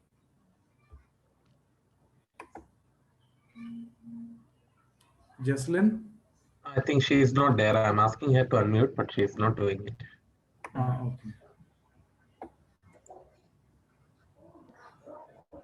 എനിക്ക് ചാറ്റിൽ കിട്ടിയ വേറൊരു ചോദ്യം. Hi Kachman, can I ask him if people with food allergy like shellfish allergy, penicillin allergy can take the vaccine?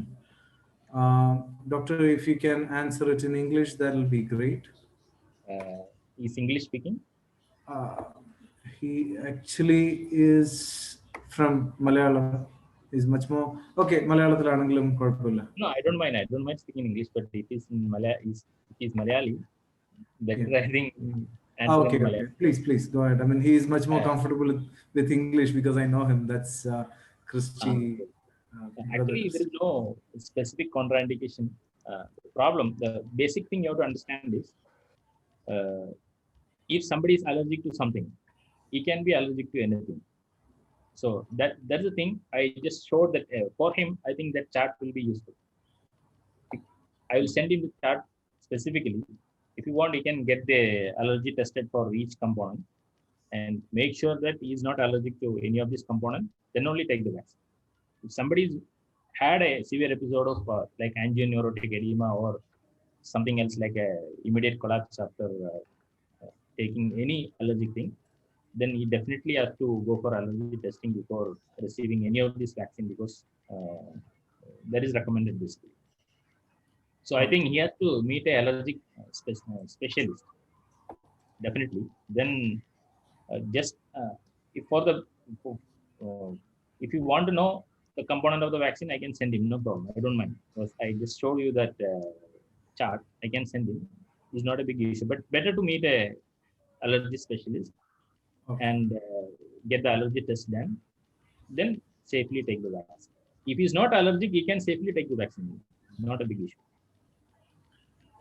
Okay. No problem, Doctor. If you're, I mean, we'll be in touch. If you can send it across to me, I can surely send I will share you in your forward WhatsApp. it. You can send Yeah. Thank you so much. Rise, Mr. Rise. Yes. നമുക്ക് ക്വസ്റ്റ്യൻസിലേക്ക് ഒന്ന് പോകാമോ? ഒന്ന് സഹായിക്കാമെങ്കിൽ നല്ലതായിരുന്നു. Okay. Thank U. Okay doctor, ഞങ്ങൾക്ക് WhatsApp ഗ്രൂപ്പിൽ വന്നിരിക്കുന്ന കുറച്ച് questions ഉണ്ട്. അത് ഓരോന്നായിട്ട് വായിക്കാം. പിന്നെ നമുക്ക് ഓൺലൈനിൽ വരുന്നതോ അല്ലെങ്കിൽ ലൈവായിട്ട് ആരെങ്കിലും ചോദിക്കുന്നുണ്ടെങ്കിൽ അത് അഡ്മിൻസ് നമുക്ക് ഡൈവേർട്ട് ചെയ്ത് തരും. ഓക്കെ. അപ്പോൾ ഫസ്റ്റ് കേസ് തോമസ് ചാക്കോ, 50 വയസ്സ്, ഷുഗർ, പ്രഷർ, കൊളസ്ട്രോൾ ഉണ്ട്, ഇൻസുലിൻ എടുക്കുന്നുണ്ട്. വാക്സിൻ എടുത്താൽ എന്തെങ്കിലും പ്രശ്നം ഉണ്ടാകുമോ? ബേസിക്കലി ഇങ്ങനത്തെ ആൾക്കാർക്ക് വാക്സിൻ റെക്കമെൻഡഡ് ആണ്. അതുകൊണ്ടാണ് അവർ ആ ഫസ്റ്റ് ക്വസ്റ്റ്യനെയറിൽ ഇതൊക്കെ അസുഖം ഉണ്ടോ എന്ന് ചോദിക്കുന്നത്. ഇങ്ങനത്തെ അസുഖം ഉള്ള ആൾക്കാർക്ക് ഫസ്റ്റ് പ്രിഫറൻസ് കിട്ടും. ബേസിക്കലി ഇമ്മ്യൂണിറ്റി പെട്ടെന്ന് കോവിഡ് വരാൻ സാധ്യതയുള്ള ഗ്രൂപ്പാണത്. They are called high risk group. Actually vaccine is highly recommended for them. അവർ ആദ്യം തന്നെ പോയിട്ട് വാക്സിൻ എടുക്കണം എന്നാണ് എനിക്ക് പറയുന്നത്. Okay, thank you doctor. Next question, Moosa, 62 വയസ്സ്, ഫാറ്റി ലിവർ ഉണ്ട്, വാക്സിൻ എടുക്കാൻ പറ്റുമോ? ഫാറ്റി ലിവർ എന്ന് പറഞ്ഞു കഴിഞ്ഞാൽ ഒരു അസുഖമല്ല. സത്യം പറഞ്ഞാൽ നമ്മൾ കൂടുതൽ കൊഴുപ്പ് കഴിക്കുന്നതുകൊണ്ട് നമ്മളെ ലിവറിൽ പോയി അത് സ്റ്റോർ ആവുന്നു എന്നുള്ള ഒരു ഫിസിയോളജിക്കൽ കണ്ടീഷനാണ്. It's not a disease. അത് ശരിക്കും പറഞ്ഞാൽ അതൊരു കോൺട്രാൻഡിക്കേഷനേ അല്ല. അതൊന്നും സംശയിക്കേണ്ട ആവശ്യമില്ല. നെക്സ്റ്റ് ക്വസ്റ്റ്യൻ, ആൻസി, anti-phospholipid antibody LGM ACL is positive, no other disease, or not taking medicine. Can he take vaccine or not? He can take vaccine if he is not on any immunosuppressant. Only problem when these people, sometimes they will be on immunosuppressant like steroid medicines. That point of time, the development of immunity to vaccine, like antibody production, will be severely impaired. That is the only time. Like if there is no absolute contraindication, we would suggest them to stop the immunosuppression for a while, then take the vaccine. Or you can bring that immunosuppression to the lowest possible dose, then take the vaccine will be a good option. But it's not contraindicated at all. They can take. Okay, thank U. അടുത്ത ചോദ്യം, blood pressure, sugar ഇവയുള്ളവർക്ക് vaccine എടുക്കാമോ? അത് നേരത്തെ പറഞ്ഞ ചോദ്യമായിരുന്നു. First question അതായിരുന്നു. ഒരു അതിലേക്ക് ഒരു കോൺട്രാൻഡിക്കേഷനും ഇല്ല. അവർക്ക് സത്യം പറഞ്ഞാൽ അവർക്ക് പ്രിഫറൻസ് ആണ് ഉള്ളത് വാക്സിൻ എടുക്കാൻ. അതൊരു കോൺട്രാൻഡിക്കേഷൻ ഇല്ല, അതൊരു ഇൻഡിക്കേഷൻ ആയിട്ടാണ് വരുന്നത്.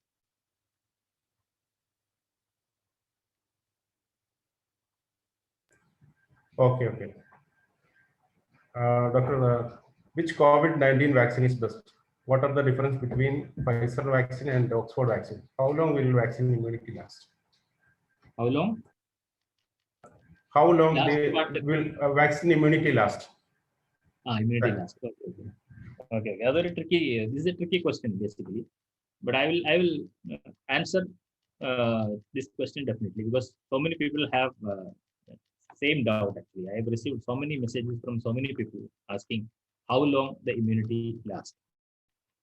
So what was the first part of the question? I just forgot the first part. Which COVID-19 vaccine is best? Which COVID-19 vaccine? Pfizer or Oxford? What are the differences? Yeah, because both are using different techniques. I told you, first one is using mRNA, which is embedded in a lipophilic coating. Second thing, using a vector vaccine. So both are actually entirely different procedure, but efficiency came from third phase 3 trial. It shows Pfizer vaccine is effective 95%, whereas AstraZeneca is only 70%. So whatever came from the study only we can say at this point of time, but more studies are there coming out, and final report we don't know. Once the studies results are out, we'll be able to say. And second thing, how long the immunity lasts. അതൊരു ഭയങ്കര tricky ചോദ്യമാണ്. കാരണം നമ്മളിപ്പോൾ ഇൻഫ്ലുവൻസയ്ക്കൊക്കെ എല്ലാ കൊല്ലമാണ് vaccine എടുക്കുന്നത്. നേരെ കുറച്ച് ഈ Malayalam speaking or English speaking this guy? Mostly Malayalam. Must be Malayalam? Okay. Okay, I will explain in Malayalam better. The problem, ഇപ്പോൾ നമ്മളിപ്പോൾ UK സ്ട്രെയിൻ്റെ കാര്യം പറഞ്ഞല്ലോ. UK strain was sensitive. അങ്ങനത്തെ ഒരു സിറ്റുവേഷനിൽ ഇപ്പോൾ ഒരു വാക്സിൻ എടുത്തു കഴിഞ്ഞാൽ ഒരു നെക്സ്റ്റ് സിഗ്നിഫിക്കൻറ്റ് മ്യൂട്ടേഷൻ ഈ വൈറസിൽ വരുന്നത് വരെ നിങ്ങൾക്ക് ഇമ്മ്യൂണിറ്റി കിട്ടും. അതിപ്പോൾ ചിലപ്പം 1 മാസമായിരിക്കും, ചിലപ്പോൾ 2 മാസമായിരിക്കും, ചിലപ്പം 6 മാസമായിരിക്കും, ചിലപ്പോൾ 1 കൊല്ലമായിരിക്കും, ചിലപ്പോൾ ലൈഫ് ലോങ് ആയിരിക്കും. അപ്പോൾ ആ വൈറസ് മ്യൂട്ടേറ്റ് ചെയ്തില്ലെങ്കിൽ ഇമ്മ്യൂണിറ്റി ചിലപ്പം ലൈഫ് ലോങ് കിട്ടിയ. പക്ഷേ യൂഷ്വലി നമ്മൾ ആൻറ്റിബോഡീസ് മാക്സിമം ശരീരത്തിൽ നിൽക്കുന്നത് IgM 5 years വരെയാണ്. അപ്പോൾ ഏതൊരു വാക്സിനും 5 years വരെ നമുക്ക് ഇമ്മ്യൂണിറ്റി കിട്ടാം. പക്ഷേ ഈ വൈറസ് വാക്സിൻ ആയതുകൊണ്ട് നമുക്ക് ഒരിക്കലും പ്രിഡിക്റ്റ് ചെയ്യാൻ പറ്റില്ല. അത് റാൻഡംലി മ്യൂട്ടേറ്റ് ചെയ്യുന്ന വൈറസ് ആണെങ്കിൽ എത്ര പെട്ടെന്നാണോ വൈറസ് മ്യൂട്ടേറ്റ് ചെയ്ത് അതിന് ഈ നമ്മളിപ്പോൾ പ്രസന്റ്ലി ഉള്ള നമ്മളിപ്പോൾ സ്പൈക്ക് പ്രോട്ടീൻ ആണല്ലോ പ്രൊഡ്യൂസ് ചെയ്യുന്നത്. ആ സ്പൈക്ക് പ്രോട്ടീനിൽ തന്നെ ഡിഫറൻസ് വന്നു കഴിഞ്ഞാലോ വാക്സിൻ എഫക്റ്റീവ് ആവില്ല. അതാണ് ഇപ്പോൾ നമ്മൾ ഇവിടെ കണ്ടത്, സൗത്ത് ആഫ്രിക്കൻ സ്ട്രെയിനിൽ കാണുന്നതാണ്. അപ്പോൾ വാക്സിൻ വന്നിട്ട് ഇപ്പോൾ ഒരു 3 months പോലും ആയില്ല, അത് അവിടെ ഇൻഎഫക്റ്റീവായി. അപ്പം അങ്ങനത്തെ ഒരു സ്ട്രെയിൻ നമ്മളെ നാട്ടിൽ വരുന്നത് വരെ നിങ്ങൾക്ക് ഇമ്മ്യൂണിറ്റി ഉണ്ട്. അത്ര ഈ ഒരു അവസ്ഥയിൽ നമുക്ക് അത്രേ പറയാൻ പറ്റുള്ളൂ. ഡോക്ടറുടെ ക്യാമറ ഭയങ്കരമായിട്ട് ഷേക്ക് ചെയ്യുന്നുണ്ട്. ക്യാമറ ശരിയാണോ? അതെ. ഓക്കെ. ഓക്കെ. അടുത്ത ചോദ്യം, thyroid patient age 41 using Thyronorm 150 mg, can he take vaccine? He can take vaccine. There is no absolute contraindication of either hypothyroidism or hyperthyroidism. Hyper ആണെങ്കിലും hypo ആണെങ്കിലും എടുക്കും, ഒരു കോൺട്രാൻഡിക്കേഷൻ ഇല്ല. ഈ വാക്സിൻ എടുക്കുന്നതിന് എത്ര ദിവസം മുമ്പ് മദ്യപാനം നിർത്തണം? അതിനുശേഷം എപ്പോൾ വീണ്ടും മദ്യപിക്കാൻ പറ്റും? ഇതിന് മദ്യപാനികളിൽ എന്തെങ്കിലും സൈഡ് എഫക്റ്റ് ഉണ്ടോ? ഇത് നല്ലൊരു ചോദ്യമാണ്. പലവരും ചോദിച്ചിട്ടുള്ള ചോദ്യമാണ്. ഇത് നമ്മളെ WHO സൈറ്റിൽ നന്നായിട്ട് എക്സ്പ്ലെയിൻ ചെയ്തിട്ടുള്ളൊരു ആൻസറും ഉണ്ടായിരുന്നു. അത് നിങ്ങളത് ഒരു വീഡിയോ കണ്ടാൽ WHO സൈറ്റിൽ ഇതേ ഒരു ചോദ്യം നന്നായിട്ട് ആൻസർ ചെയ്തിട്ടുണ്ട്. സെയിം ഉത്തരം തന്നെയാണ് ഞാൻ പറയാൻ പോകുന്നത്. മദ്യപാനത്തിന് ഒരു ആബ്സല്യൂട്ട് കോൺട്രാൻഡിക്കേഷൻ ഒന്നും ഇല്ല വാക്സിൻ എടുക്കുന്നത്. പക്ഷേ പ്രശ്നം വരുന്നത് മദ്യപാനത്തിനല്ല. കുറച്ച് ക്ലിനിക്കൽ ട്രയൽസിൽ പറയുന്നത് എന്താ വെച്ച് കഴിഞ്ഞാൽ വാക്സിൻ നമ്മുടെ ശരീരത്തിലേക്ക് ഈ വാക്സിൻ കുത്തിവെച്ച് നമ്മുടെ ശരീരത്തിൽ ആന്റിബോഡി പ്രൊഡക്ഷൻ ഉണ്ടാക്കുന്ന പ്രക്രിയനെ മദ്യപാനം എഫക്ട് ചെയ്യുന്നു എന്നുള്ള കുറച്ച് സ്റ്റഡികൾ വന്നതിന്റെ അടിസ്ഥാനത്തിൽ ഈ ആസ്ട്രസെനിക്കയുടെ സൈറ്റിൽ തന്നെ ചിലപ്പോൾ നിങ്ങൾക്ക് കാണാം, do not use alcohol for 6 weeks post immunisation. കാരണം 6 weeks ആണ് മൊത്തം ആന്റിബോഡി പ്രൊഡ്യൂസ് ചെയ്യാനുള്ള ആ ഒരു പ്രൊസീജിയർ എടുക്കുന്ന ടൈം 6 weeks ആണ്. അപ്പൊ 6 weeksനെ മദ്യപിക്കരുത് എന്ന് പല ഇൻസ്ട്രക്ഷനിൽ നിങ്ങൾക്ക് കാണാൻ കഴിയും. അതിന്റെ ബേസിക്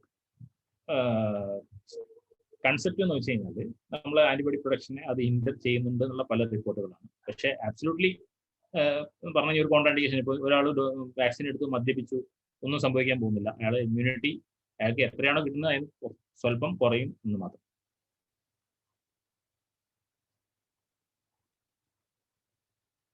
ഓക്കെ ഡോക്ടർ, മറ്റൊരു ചോദ്യം, should we take another vaccine to be immune to South African corona? I didn't get the question. Should we take another vaccine to be immune to South African? Yeah. They are actually, all company have all the systems. Company എല്ലാ സിസ്റ്റംസും available ആണ്. ഇപ്പോൾ വൈറസിന്റെ ജനിതക material എല്ലാ സംഭവം already അവിടെ set ചെയ്ത് വെച്ചിട്ടുള്ളതാണ്. അപ്പോൾ ഇനി പുതിയൊരു വാക്സിൻ പ്രൊഡ്യൂസ് ചെയ്യുന്ന കമ്പനിക്ക് within months they can make a new vaccine. തീർച്ചയായിട്ടും എന്തായാലും ഉണ്ടാകും, അതിൽ യാതൊരു സംശയമില്ല. Okay, sir. Next question, is it safe to take COVID vaccine for breastfeeding moms? This I already covered in the topic actually. There is no absolute contraindication, but they are not. If you want to register for vaccination, they will not accept now because the phase 3 trial in lactating and pregnant women not completed yet. അപ്പോൾ അത് complete ചെയ്താൽ മാത്രമേ അവർക്ക് vaccine കൊടുത്തു കൊടുക്കുള്ളൂ. പക്ഷേ there is no contraindication, they can take it. അടുത്തത് high B P related ആയിട്ടുള്ള ക്വസ്റ്റ്യൻ ആണ്. ടാബ്ലറ്റ് കഴിക്കുന്നുണ്ട്, കോവിഡ് വാക്സിൻ എടുക്കാൻ പറ്റുമോ? ഹൈ ബി പി ആണ്. ഇല്ല, B P is not a contraindication at all. It's an indication to take. Next question, arthritis ഉണ്ട്, pain killer ആണ് കഴിക്കുന്നത്, വാക്സിൻ എടുക്കാൻ പറ്റുമോ? No contraindication for arthritis. Definitely no contraindication.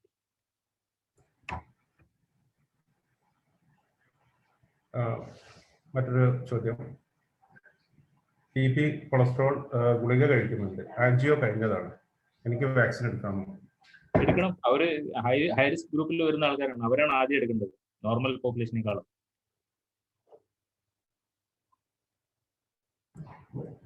Next question, ബ്രൂഫിൻ allergy ഉണ്ട്, വയസ്സ് 53, vaccine എടുത്താൽ കുഴപ്പമുണ്ടോ? ബ്രൂഫിൻ അലർജി? അതെ.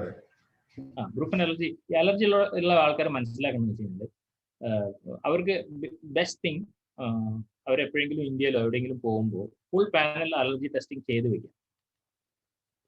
അവിടെ 300 അലർജിന്റെ ടെസ്റ്റുകളുള്ള കിറ്റുകളുണ്ട്, ഇന്ത്യയിൽ അവൈലബിൾ ആണ്. അപ്പോൾ അവർക്ക് ഏകദേശം അറിയാൻ പറ്റും എന്തൊക്കെ സാധനത്തിനാണ് അവർ അലർജിക്ക് ഉള്ളത്. ഓൾറെഡി ഒരു ബേസിക് ആയിട്ട് അവർ ചെയ്തു വെച്ച് കഴിഞ്ഞാൽ ഏത് സമയത്തും അവർക്ക് ആ ഒരു ടെസ്റ്റിനെ ഇന്റർപ്രറ്റ് ചെയ്തിട്ട് ഇതിന് അലർജി വരുമോ, ഇതിന്റെ കമ്പോണന്റ് അലർജി ഉണ്ടോ എന്ന് കണ്ടുപിടിക്കണം. പക്ഷേ ബേസിക്കലി ഇപ്പോൾ അവർക്ക് എന്തൊക്കെ അലർജി ഉണ്ടെന്ന് കറക്റ്റായിട്ട് അറിയില്ലെങ്കിൽ ഒരു അലർജി സ്പെഷ്യലിസ്റ്റിനെ കണ്ടതിന് ശേഷം മാത്രം വാക്സിൻ എടുക്കുന്നതായിരിക്കും ഉചിതം. ഓക്കെ ഡോക്ടർ, ഇത് നേരത്തെ കവർ ചെയ്താണ് ഷുഗറും ബി പി കൊളസ്ട്രോളും. ഇതിൽ തൈറോയിഡ് കൂടി വന്നിട്ടുണ്ട്, മെഡിസിൻ എടുക്കുന്നത് വാക്സിനേഷൻ എടുത്താൽ. നമ്മൾ പറഞ്ഞല്ലോ, അത് പറഞ്ഞ ചോദ്യം സ്കിപ്പ് ചെയ്യാം. തൈറോയിഡ് നോ പ്രോബ്ലം അല്ലേ? No problem. മറ്റൊരു ആള് 47 വയസ്സ്, എനിക്ക് എല്ലാ ആന്റിബയോട്ടിക്സും പിന്നെ ഭക്ഷണ സാധനങ്ങളായ അവില്, മുട്ട, വഴുതനങ്ങ എല്ലാം അലർജിയാണ്, മറ്റു അസുഖങ്ങളൊന്നും ഇല്ല. അടുത്ത കാലത്ത് ആർത്രൈറ്റിസിന്റെ പ്രയാസമുണ്ട്, എനിക്ക് വാക്സിൻ എടുക്കാമോ? അലർജി ഉള്ള ആൾക്കാർ നമ്മൾ പറഞ്ഞു ബേസിക്കലി ഒരു അലർജി സ്പെഷ്യലിസ്റ്റിനെ കാണണം, അല്ലെങ്കിൽ എപ്പോഴെങ്കിലും ഇന്ത്യയിലൂടെ പോകുമ്പോൾ ഒരു ഫുൾ പാനൽ അലർജി ടെസ്റ്റ് ചെയ്ത് വെക്കാം. അപ്പോൾ നമുക്ക് കുറച്ച് ഈസിയാണ്. അപ്പോൾ ഈ വാക്സിനിലുള്ള കണ്ടൻസ് എന്താണെന്ന് നമുക്കറിയാം, അവർക്കുള്ള മൊത്തം അലർജി പാനലും അറിയെങ്കിൽ പെട്ടെന്ന് കമ്പയർ ചെയ്തിട്ട് ഇറ്റ് ഇസ് നോട്ട് ഇഫ് അയാൾ ആ കമ്പൗണ്ടിൽ ഒന്നിനും അലർജിക്ക് അല്ലെങ്കിൽ സേഫ്ലി വാക്സിൻ എടുക്കും.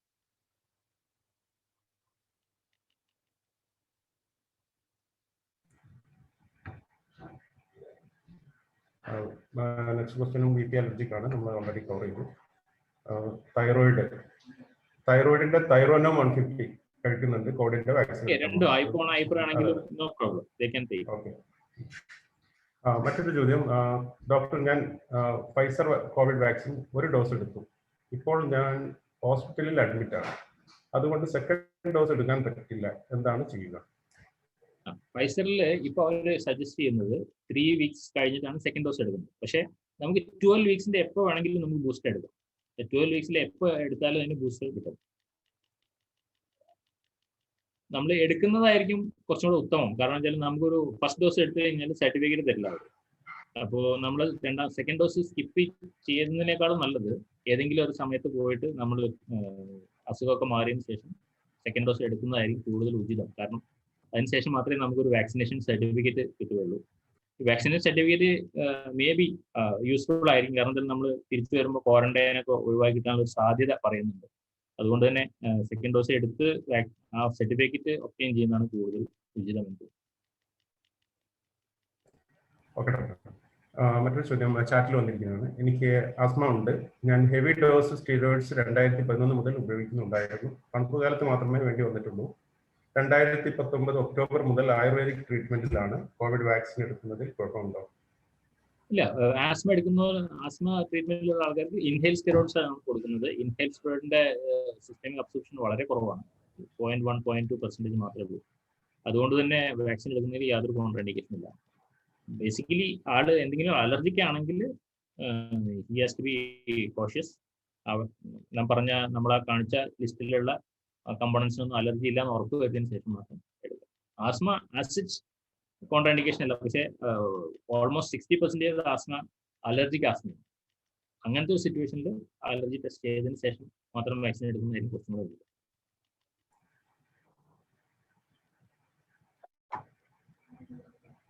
ഓക്കെ, നേരത്തെ ഒരു ചാറ്റിൽ ഒരു ചോദ്യം ചോദിച്ചിരുന്നത് ജസ്ലിൻ, അവർ ഓൺലൈനുണ്ട്, അവർ അൺമ്യൂട്ട് ചെയ്യുന്നു.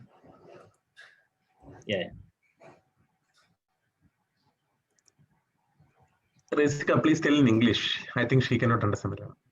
Jaislin, please unmute yourself. You can ask your question.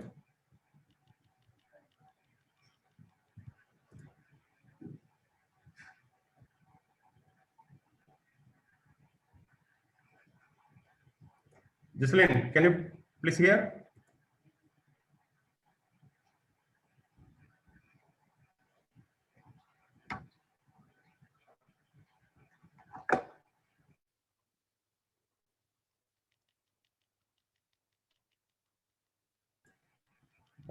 Doctor, അടുത്ത ചോദ്യം, ബിപിക്ക് ഹോമിയോ മരുന്ന് കഴിക്കുന്നത് അവർക്ക് വാക്സിൻ എടുക്കുന്നതിന് കുഴപ്പമുണ്ടോ? ഹോമിയോ മെഡിസിൻ എനിക്കറിയില്ല എന്താണ് അതിന്റെ കണ്ടന്റ് എന്നുള്ളത്. അപ്പോൾ ഒരു ഹോമിയോ ഫിസിഷ്യനോട് ചോദിക്കുന്നതായിരിക്കും കുറച്ചുകൂടെ നല്ലത്. കാരണം homeo is completely different from അവർ സിസ്റ്റം. അപ്പോൾ ഒരു ഹോമിയോ ഫിസിഷ്യനോട് കൺസൾട്ട് ചെയ്യുന്നതായിരിക്കും കുറച്ചുകൂടെ നല്ലത്.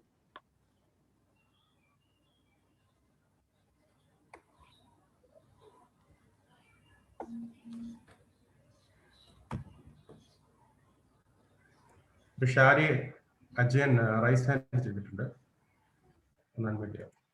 ഷാരി അജയൻ.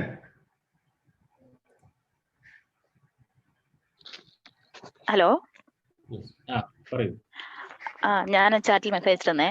എന്റെ സംശയം, ഞാൻ ഇത് ആയുർവേദിക് ട്രീറ്റ്മെന്റിലാണ് ആസ്മയുടെ. മുമ്പ് സ്റ്റുഡൻസ് ഉപയോഗിച്ചിരുന്നു. ഞാൻ ചാറ്റിൽ ഇട്ടിരുന്നു 2011 മുതൽ. ഇപ്പൊ ആയുർവേദിക് ട്രീറ്റ്മെന്റ് ചെയ്തുകൊണ്ടിരിക്കുന്ന സമയത്ത് ഈ വാക്സിൻ പ്രശ്നമുണ്ടോ? വാക്സിൻ ആസ് സച്ച് നിങ്ങൾക്ക് ഒരു കോൺട്രാൻഡിക്കേഷൻ ഇല്ല. ഒരു ആസ്മറ്റിക്സിലും ഈവൻ നിങ്ങൾ സ്റ്റിറോയിഡ് എടുക്കുന്ന സമയത്താണെങ്കിൽ പോലും കോൺട്രാൻഡിക്കേഷൻ ഇല്ല. ആകെ ശ്രദ്ധിക്കേണ്ടത് നിങ്ങൾ അലർജിക്ക് അല്ലല്ലോ എന്നുള്ള കാര്യം മാത്രം. നിങ്ങൾ ആയുർവേദ മെഡിസിൻ ആയതുകൊണ്ട് ചോദിച്ചതാ. ആയുർവേദ മെഡിസിൻ എടുത്തുകൊണ്ടിരിക്കുന്നുണ്ട്. അത് കുഴപ്പമില്ല. there is no contraindication. കുഴപ്പമില്ല. പക്ഷേ if you are allergic, allergy test ഞാൻ ചെയ്തിരുന്നു. എനിക്കിവിടെ സബ അലർജി ഹോസ്പിറ്റലിൽ ഫയലുണ്ട്. അവിടെ അലർജി ടെസ്റ്റ് ചെയ്തതാണ്. മെഡിസിൻസ് ഒന്നും അലർജിക്ക് ഇല്ലെന്ന് പറഞ്ഞു. എനിക്ക് ആകെ തണുപ്പ് മാത്രമാണ് അലർജി ഉള്ളത്. ഞാൻ കോവിഡ് ഹോസ്പിറ്റലിൽ വർക്ക് ചെയ്യുന്നത്. ഇതുവരെ പേഷ്യന്റ് നോക്കിയിട്ടില്ല. ഫ്രണ്ട്സ് എന്നെ ഹെൽപ്പ് ചെയ്ത്. ഞാൻ സിംഗിൾ പേരന്റ് ആണ്. അപ്പൊ ഇതുവരെ പോസിറ്റീവ് ഒന്നും വന്നില്ല. മാക്സിമം പ്രിക്കോഷൻസ് നോക്കുന്നുണ്ട്. കാരണം ഇത് ആയുർവേദിക് ട്രീറ്റ്മെന്റ് ആയതുകൊണ്ട് സംശയിച്ചിട്ട് ഇതുവരെ ഒന്നും ചെയ്തില്ല. ആയുർവേദ ട്രേസബിൾ ചെയ്തില്ല. ട്രീറ്റ്മെന്റ് അല്ലെ, ഇനിയിപ്പോ വാക്സിൻ ആയുർവേദ ട്രീറ്റ്മെന്റ് എന്തെങ്കിലും എഫക്ട് ചെയ്യുന്നു എന്നുള്ളത് ഒരു ആയുർവേദ ഫിസിഷ്യനോട് ചോദിക്കുന്നതിനെ കുറിച്ചൊന്നല്ല. ഇപ്പൊ വാക്സിൻ അത് ഞാനിതുവരെ ചോദിച്ചില്ല ആരോടും. നോക്കാം. എന്തെങ്കിലും കോൺട്രാൻഡിക്കേഷൻ ഉണ്ടോ എന്നുള്ളത് ചോദിക്കും. വാക്സിൻ ആസ് സച്ച് നിങ്ങളുടെ ട്രീറ്റ്മെന്റ് ബാധിക്കുമെങ്കിൽ എടുക്കണമെന്നില്ല. പക്ഷെ അല്ലാതെ വാക്സിൻ എടുക്കുന്നതിന് നിങ്ങൾക്ക് വേറെ കോൺട്രാൻഡിക്കേഷൻ കാണും. Thank you doctor. മറ്റൊരാള് റൈസ് ഹാൻഡ് ചെയ്തിട്ടുണ്ട്. IPhone please unmute. Doctor Yasar, thank you for your excellent presentation. പിന്നെ എനിക്കുള്ള ചോദിക്കാനുള്ളത്, ഇപ്പൊ രണ്ട് ഓക്സ്ഫോർഡ് ഫസ്റ്റ് ഡോസും സെക്കൻഡ് ഡോസും തമ്മിൽ ഇപ്പൊ 3 മാസത്തെ ഗ്യാപ്പ് എന്ന് പറഞ്ഞ ന്യൂസ് വരുന്നുണ്ട്. അപ്പം ആന്റിബോഡി ഓൾറെഡി സാറ് പറഞ്ഞു പിന്നെ 4 വീക്സിനുള്ള ആന്റിബോഡി ഫോം ചെയ്യും. അപ്പൊ ഈ ഗ്യാപ്പ് കൂടുന്നതിനനുസരിച്ച് ഇതിന്റെ എഫിഷ്യൻസി കൂടുന്ന ഒരു ന്യൂസ് വരുന്നത്, അതൊന്ന് എക്സ്പ്ലെയിൻ ചെയ്യാൻ പറ്റും? അത് പല സ്റ്റഡികളിലാണ് വന്നുകൊണ്ടിരിക്കുന്നത്. അതിലൊരു പൈലറ്റ് സ്റ്റഡിയുടെ റിപ്പോർട്ടാണ് ഇപ്പൊ നിങ്ങൾ പറയുന്നത്. ഇതാണ് ഇപ്പം ന്യൂസ് ആയിട്ട് വന്നിട്ടുള്ളത്. അതിൽ അവർ പല കോമ്പിനേഷൻ ട്രൈ ചെയ്തുകൊണ്ടിരിക്കുന്നുണ്ട്. അവർ 3 വീക്സിൽ ട്രൈ ചെയ്തു, 4 വീക്സിൽ, 6 വീക്സിൽ, 3 മന്ത്സിൽ. 3 മന്ത്സ് ഈസ് മാക്സിമം. 3 മന്ത്സിന് മാക്സിമം നമുക്ക് ബൂസ്റ്റർ എഫക്ട് കിട്ടില്ല. അപ്പോൾ വൺ സ്റ്റഡി സെയിം 3 മന്ത്സിലെ കുറച്ച് ഈ 17നേക്കാളും കൂടുതൽ പ്രൊട്ടക്ഷൻ കിട്ടുന്നുണ്ടെന്ന് പറയുന്നു. പക്ഷേ അതൊരു ലാർജ് സ്റ്റഡി ആയിട്ട് വന്നാൽ മാത്രമേ നമുക്ക് അതിനെ ആ ഒരു ലെവലിലേക്ക് എടുക്കാൻ പറ്റൂ. പക്ഷെ ഇപ്പോഴും കമ്പനി റെക്കമെൻഡ് ചെയ്യുന്നത് 4 വീക്സിൽ തന്നെയാണ്. ഫസ്റ്റ് ഡോസ് എടുത്ത് സെക്കൻഡ് ഡോസ് എടുക്കുന്നത് 4 വീക്സിലാണ് എടുക്കേണ്ടത്. പക്ഷേ ഇതിന്റെ കൺസെപ്റ്റ് നിങ്ങൾ മനസ്സിലാക്കേണ്ടത് അതും കൂടെ പറയാൻ വെച്ചാൽ നമ്മളിപ്പോൾ മാക്സിമം മിനിമം ഗ്യാപ്പ് എന്തിനു വെക്കുന്നു എന്നുള്ളത് കൂടെ ആ ഒരു കൺസെപ്റ്റ് നിങ്ങൾ മനസ്സിലാക്കണം. നമ്മൾ ഫസ്റ്റ് കാണുന്ന സ്ലൈഡ് ഉണ്ടല്ലോ, നമ്മൾ ഹേർഡ് ഇമ്മ്യൂണിറ്റി എന്നുള്ള കൺസെപ്റ്റ്. ഹേർഡ് ഇമ്മ്യൂണിറ്റിയിൽ മിനിമം ടൈം കൊണ്ട് മാക്സിമം ആൾക്കാരെ വാക്സിനേറ്റ് ചെയ്യുക എന്നുള്ളതാണ് കൺസെപ്റ്റ്. അപ്പോൾ നമ്മൾ ഏറ്റവും മിനിമം ടൈമിൽ 2 ഡോസ് കൊടുക്കാൻ പറ്റുന്നതാണ് ഈ നമ്മൾ ഹേർഡ് ഇമ്മ്യൂണിറ്റി ഡെവലപ്പ് ചെയ്യാൻ ഏറ്റവും ഉചിതം. അപ്പോൾ നമ്മൾ മാക്സിമം ഈ ഗ്യാപ്പ് മാക്സിമം ആക്കുന്നതോടുകൂടി എന്ത് ചെയ്യും, നമ്മൾ ആ ഒരു എൻഡ് പോയിന്റ് നമുക്ക് കുറെ കഴിഞ്ഞിട്ട് അറ്റൈൻ ചെയ്യാൻ പറ്റുള്ളൂ. ഇപ്പോൾ 2 ഡോസിന്റെ ഇടയിൽ 3 മാസം ഗ്യാപ്പ് വെച്ച് കഴിഞ്ഞാൽ നമ്മൾ ഹേർഡ് ഇമ്മ്യൂണിറ്റി സെക്കൻഡ് ഡോസ് കഴിഞ്ഞ് ഒരു 1 or 2 വീക്സ് കഴിഞ്ഞിട്ടാണ് നമ്മൾ ഇമ്മ്യൂണിറ്റി പ്രതീക്ഷിക്കുന്നത്. അപ്പോൾ 3 മന്ത്സ് കഴിഞ്ഞിട്ടേ നമുക്കൊരു ഹേർഡ് ഇമ്മ്യൂണിറ്റി ഡെവലപ്പ് ചെയ്തെടുക്കാൻ പറ്റുള്ളൂ. അപ്പോൾ അങ്ങനത്തെ കേസിൽ ചെറിയൊരു ഡിഫറൻസ്, ഇപ്പോൾ 3 മാസത്തിന് ശേഷം ഒരു 70% പ്രൊട്ടക്ഷനെ തരുന്നുള്ളൂ, 3 വീക്സിൽ അതൊരു 70% പ്രൊട്ടക്ഷൻ തരുന്നുണ്ടെങ്കിൽ I would definitely prefer for 3 weeks. ആ 3 വീക്സിൽ മാക്സിമം ആൾക്കാരിൽ ഇമ്മ്യൂണിറ്റി ഉണ്ടാക്കിയെടുക്കാൻ പറ്റുകയാണെങ്കിൽ നമ്മൾ ആ ഹേർഡ് ഇമ്മ്യൂണിറ്റി റീച്ച് ചെയ്യാൻ കുറച്ചുകൂടെ ഈസി ആയിരിക്കും. ആ ഒരു കൺസെപ്റ്റ് വെച്ച് നോക്കുമ്പോൾ മിനിമം ടൈം ഇന്റർവെൽ ആണ് ഏറ്റവും best. Thank you, doctor. Is vaccination compulsory in Kuwait? അല്ല, ഓപ്ഷനിലാണ്. ഇത്രത്തോളം ഓപ്ഷനിലാണ്. ഇതുവരെ ഗവൺമെന്റ് ഒരു നിയമം വന്നിട്ടില്ല. ഓപ്ഷൻ. ഓക്കെ. മറ്റൊരു ചോദ്യം ഒരു ഷിനു ഫിലിപ്പ് റൈസ് ഹാൻഡ് ചെയ്തിട്ട്. ഷിനു ഫിലിപ്പ് അൺമ്യൂട്ട് ചെയ്ത് ക്യാമറ ഓൺ ചെയ്ത് ചോദിച്ചോളൂ. Good evening sir. ഞാൻ ഓക്സ്ഫോർഡിന്റെ ഫസ്റ്റ് ഡോസ് കഴിഞ്ഞതാണ്. ഫസ്റ്റ് ഡോസ് കഴിഞ്ഞിട്ട് 12 അവേഴ്സിന് എനിക്ക് ഒരു കുഴപ്പങ്ങളൊന്നും ഇല്ലായിരുന്നു. പക്ഷെ ആഫ്റ്റർ 12 അവേഴ്സ് എനിക്ക് നല്ല ഫീവർ ആയിരുന്നു. ആക്ച്വലി എനിക്ക് ഒരു 24 അവേഴ്സ് നല്ല ഫീവർ ആയിരുന്നു. എന്താണ് ഇതിന്റെ സിംറ്റം? ഇത് നല്ലതിനാണോ അതോ എന്താണ് എന്റെ? അല്ല, അത് വാക്സിൻ ആണ്. അത് ആ 12 അവേഴ്സ് ഇനിഷ്യലി 12 അവേഴ്സ് എന്ന് പറഞ്ഞു കഴിഞ്ഞാൽ നിങ്ങളുടെ ശരീരത്തിലേക്ക് ആ ഇത് ഫൈസർ വാക്സിൻ പോലെ അല്ല ഓക്സ്ഫോർഡ് വാക്സിൻ. ഓക്സ്ഫോർഡ് വാക്സിൻ എന്ന് വെച്ച് കഴിഞ്ഞാൽ ഒരു സെപ്പറേറ്റ് വെക്ടറാണ്, ഒരു വൈറസാണ്. ചിമ്പാൻസി വൈറസ് വെക്ടറാണ് വിടുന്നത്. അതിനകത്ത് നമ്മൾ കയറ്റി വിടുന്നത് DNA ആണ്, RNA അല്ല. ആ DNA നിന്ന് RNA പ്രൊഡ്യൂസ് ചെയ്ത് ആ RNA നിന്ന് വേണം നമുക്ക് പ്രോട്ടീൻ പ്രൊഡ്യൂസ് ചെയ്യാൻ.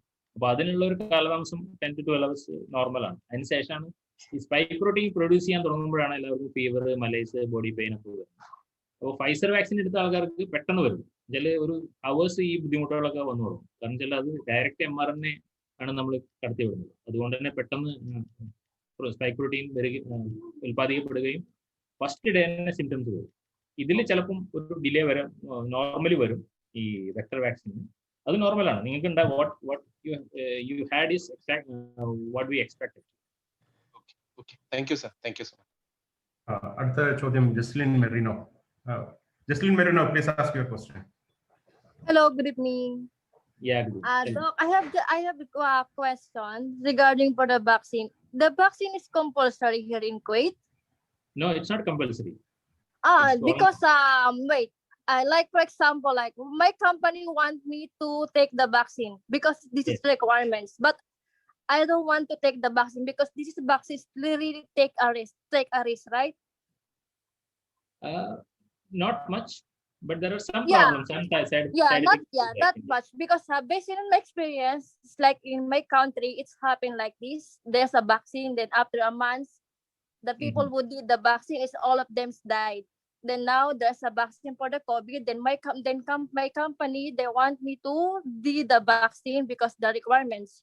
But no, you have all the right to deny this. Actually, Kuwait government, there is no under Kuwait government law, there is no compulsion to take vaccine. It's all voluntary. but they told me it's either they will terminate me or I need to resign. So do I have rights? If you want to fight with your company, definitely you can charge a lawsuit against this company. No problem, because government order actually is it's not compulsory. Okay, from the government, the taking vaccine is not totally compulsory. No. If you go to the vaccination center, they will ask you if are you ready to take vaccine. If you are not ready, they will right away send you back. They will not even allow to enter the reception. Or even my company asked me like this because this requirements. Even if the company register you for vaccine, when you go to the vaccination center, tell them you are not ready to take vaccine, they will send you back, saying that you are not ready. Oh, okay. Now I know. Thank you so much. Yeah. Thank you. Okay doctor, മറ്റൊരു ചോദ്യം ബിജോയ്. കുട്ടികൾക്ക് കൊടുക്കാറുള്ള സാധാരണ കൊടുക്കുന്ന vaccination 6 മാസത്തിലും 2 വർഷത്തിലൊക്കെ കൊടുക്കുന്ന vaccine Covid വന്നതിന് ശേഷം എത്ര നാളുകൾക്ക് ശേഷം കൊടുക്കാം? നല്ലൊരു ചോദ്യമാണ്. ഞാനത് പറയാൻ വിട്ടുപോയ ഒരു പോയിന്റ് കൂടെ. കോവിഡ് വന്ന് മാറി PCR നെഗറ്റീവ് ആയിട്ട് 2 ആഴ്ചയ്ക്ക് ശേഷം നമുക്ക് വാക്സിൻ എടുക്കുന്നതിൽ യാതൊരു ബുദ്ധിമുട്ടില്ല. 2 ആഴ്ചയ്ക്ക് ശേഷം. പക്ഷേ കുവൈറ്റ് ഗവൺമെന്റ് ഒരു 3 മാസത്തെ ടൈം ലിമിറ്റ് വെക്കാനുള്ള ഒരു കാരണം ഈ കൊറോണ വരാത്ത ആൾക്കാർക്ക് വാക്സിൻ കിട്ടിക്കോട്ടെ എന്നുള്ള ഒരു പരിഗണന വെച്ചിട്ടാണ് വന്ന ആൾക്കാർക്ക് 3 months കഴിഞ്ഞിട്ടേ രജിസ്റ്റർ 3 months കഴിഞ്ഞിട്ടേ കിട്ടുള്ളൂ എന്നുള്ള ഒരു ക്ലോസ് വെച്ചത്. അല്ലാതെ തിയററ്റിക്കലി നമ്മൾ പറയുകയാണെങ്കിൽ PCR നെഗറ്റീവ് ആയ 2 weeks ശേഷം ഒരു ബുദ്ധിമുട്ടില്ലാതെ വാക്സിൻ എടുക്കും. ഓക്കെ, മറ്റൊരു ചോദ്യം. വാക്സിൻ ഒരു കുത്തിവയ്പ്പ് മാത്രമേ ഉള്ളൂ, അല്ല അതിൽ കൂടുതലുണ്ടോ? ഉണ്ടെങ്കിൽ എത്രയാണ് അതിന്റെ കാലതാമസം? 2 കുത്തിവയ്പ്പ് നമ്മൾ പറഞ്ഞു. എല്ലാ വാക്സിനും 2 കുത്തിവയ്പ്പാണ്. അതിൽ ഫൈസർ 3 ആഴ്ച ഇടവിട്ടിട്ടാണ്, കുറച്ച് ആസ്ട്രസെനിക്ക 4 ആഴ്ച ഇടവിട്ടിട്ടാണ്. അത് അവരെ സ്റ്റഡികളിൽ ഏറ്റവും കുറഞ്ഞ ടൈമിൽ ഏറ്റവും കൂടുതൽ ഇമ്മ്യൂണിറ്റി പ്രൊഡ്യൂസ് ചെയ്യാൻ പറ്റുന്ന ഒരു ടൈം നോക്കിയിട്ടാണ് അങ്ങനെ തീരുമാനിക്കുന്നത്. അത് ക്ലിനിക്കൽ സ്റ്റഡീസിൽ നിന്ന് ഉണ്ടാക്കിയെടുക്കുന്ന ഒരു നിഗമനങ്ങളാണ്, അല്ലാതെ കമ്പനി സ്വന്തമായിട്ട് തീരുമാനിക്കുന്നതല്ല. നിങ്ങൾ 4 ആഴ്ചയിൽ കൊടുക്കുന്നത്. അവർ ഓരോ ആഴ്ചയിലും ബൂസ്റ്റർ നോക്കിയിട്ട് ആന്റിബോഡിന്റെ പ്രൊഡക്ഷൻ നോക്കിയിട്ട് ആണ് അവർ തീരുമാനിക്കുന്നത്. അപ്പോൾ ആസ്ട്രസെനിക്കയിൽ 4 weeks maximum antibody, minimum time ഇന്റർവെല്ലിൽ മാക്സിമം ആന്റിബോഡി കിട്ടുന്നത് 4 weeks. ഫൈസറിൽ 3 weeks മാക്സിമം ആന്റിബോഡി കിട്ടുന്നത് എന്നുള്ള ഒരു കൺസെപ്റ്റ് നിന്നാണ് ആ ഒരു ടൈം ലിമിറ്റ് വെക്കുന്നത്. പക്ഷെ എന്തായാലും ഫസ്റ്റ് ഡോസ് എടുത്തു കഴിഞ്ഞാൽ ഇപ്പോൾ ഞാൻ പറയാം, Pfizer vaccine 95% protection after second dose ആണ്. അത് തെറ്റിദ്ധരിക്കരുത്. ഫസ്റ്റ് ഡോസ് മാത്രം എടുത്തുള്ള ഒരാൾക്ക് അറൌണ്ട് 50% പ്രൊട്ടക്ഷനേ ഉള്ളൂ. അതുപോലെ ആ ഡ്യൂറേഷൻ ഓഫ് പ്രൊട്ടക്ഷനും കുറയും ഒരു ഡോസ് മാത്രം. നേരെ മറിച്ച് 2 ബൂസ്റ്റർ എടുത്ത ആൾക്കാർക്ക് you may be protected for more than 6 months. Whereas നിങ്ങൾ ഒരു ഡോസ് മാത്രമേ എടുത്തിട്ടുണ്ടെങ്കിൽ നിങ്ങളുടെ protection may be less than 3 months.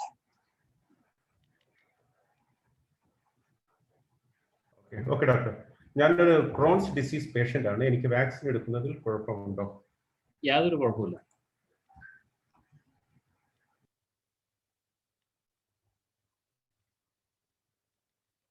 Your mic is muted. Raise hand. Abdurrahman Haveli. Okay. Abdurrahman, please unmute and ask your question. Abdurrahman, online question. Attack വന്ന ആളുകൾക്ക് ഇത് എന്തെങ്കിലും പ്രശ്നമുണ്ടോ? 2 വർഷം മുമ്പ്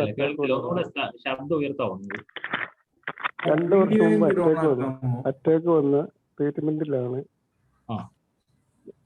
വാക്സിൻ എടുക്കുന്ന കുഴപ്പം എന്തെങ്കിലും ഉണ്ടോ? അറ്റാക്ക് എപ്പോഴാണ് വന്നതെന്ന് പറയും? 2 വർഷമായി. 2 വർഷമായി. No problem. 2 വർഷമാണെങ്കിൽ നോ കോൺട്രാൻഡിക്കേഷൻ. നമ്മൾ 6 weeksനുള്ളിലാണ് അറ്റാക്ക് വന്നെങ്കിൽ നമ്മൾ റെക്കമെൻഡ് ചെയ്യുന്നില്ല. പക്ഷേ 2 വർഷം നോ പ്രോബ്ലം. ട്രീറ്റ്മെന്റ് മെഡിസിൻ കഴിച്ചുകൊണ്ടിരിക്കുന്നുണ്ട് അതിന്റെ. No problem. നിങ്ങൾ എന്ത് മെഡിസിൻ കഴിക്കുന്നെങ്കിലും it's okay. Actually it's indicated for you. കാരണം നിങ്ങൾ ഒരു ഹൈറിസ്ക് പേഷ്യന്റ് ആയതുകൊണ്ട് നിങ്ങൾ എന്തായാലും വാക്സിൻ എടുക്കണമെന്നാണ് നമ്മൾ റെക്കമെൻഡ് ചെയ്യുന്നത്. Okay, thanks. Okay, thank you. Tommy John ചോദ്യം ചോദിച്ചോളൂ.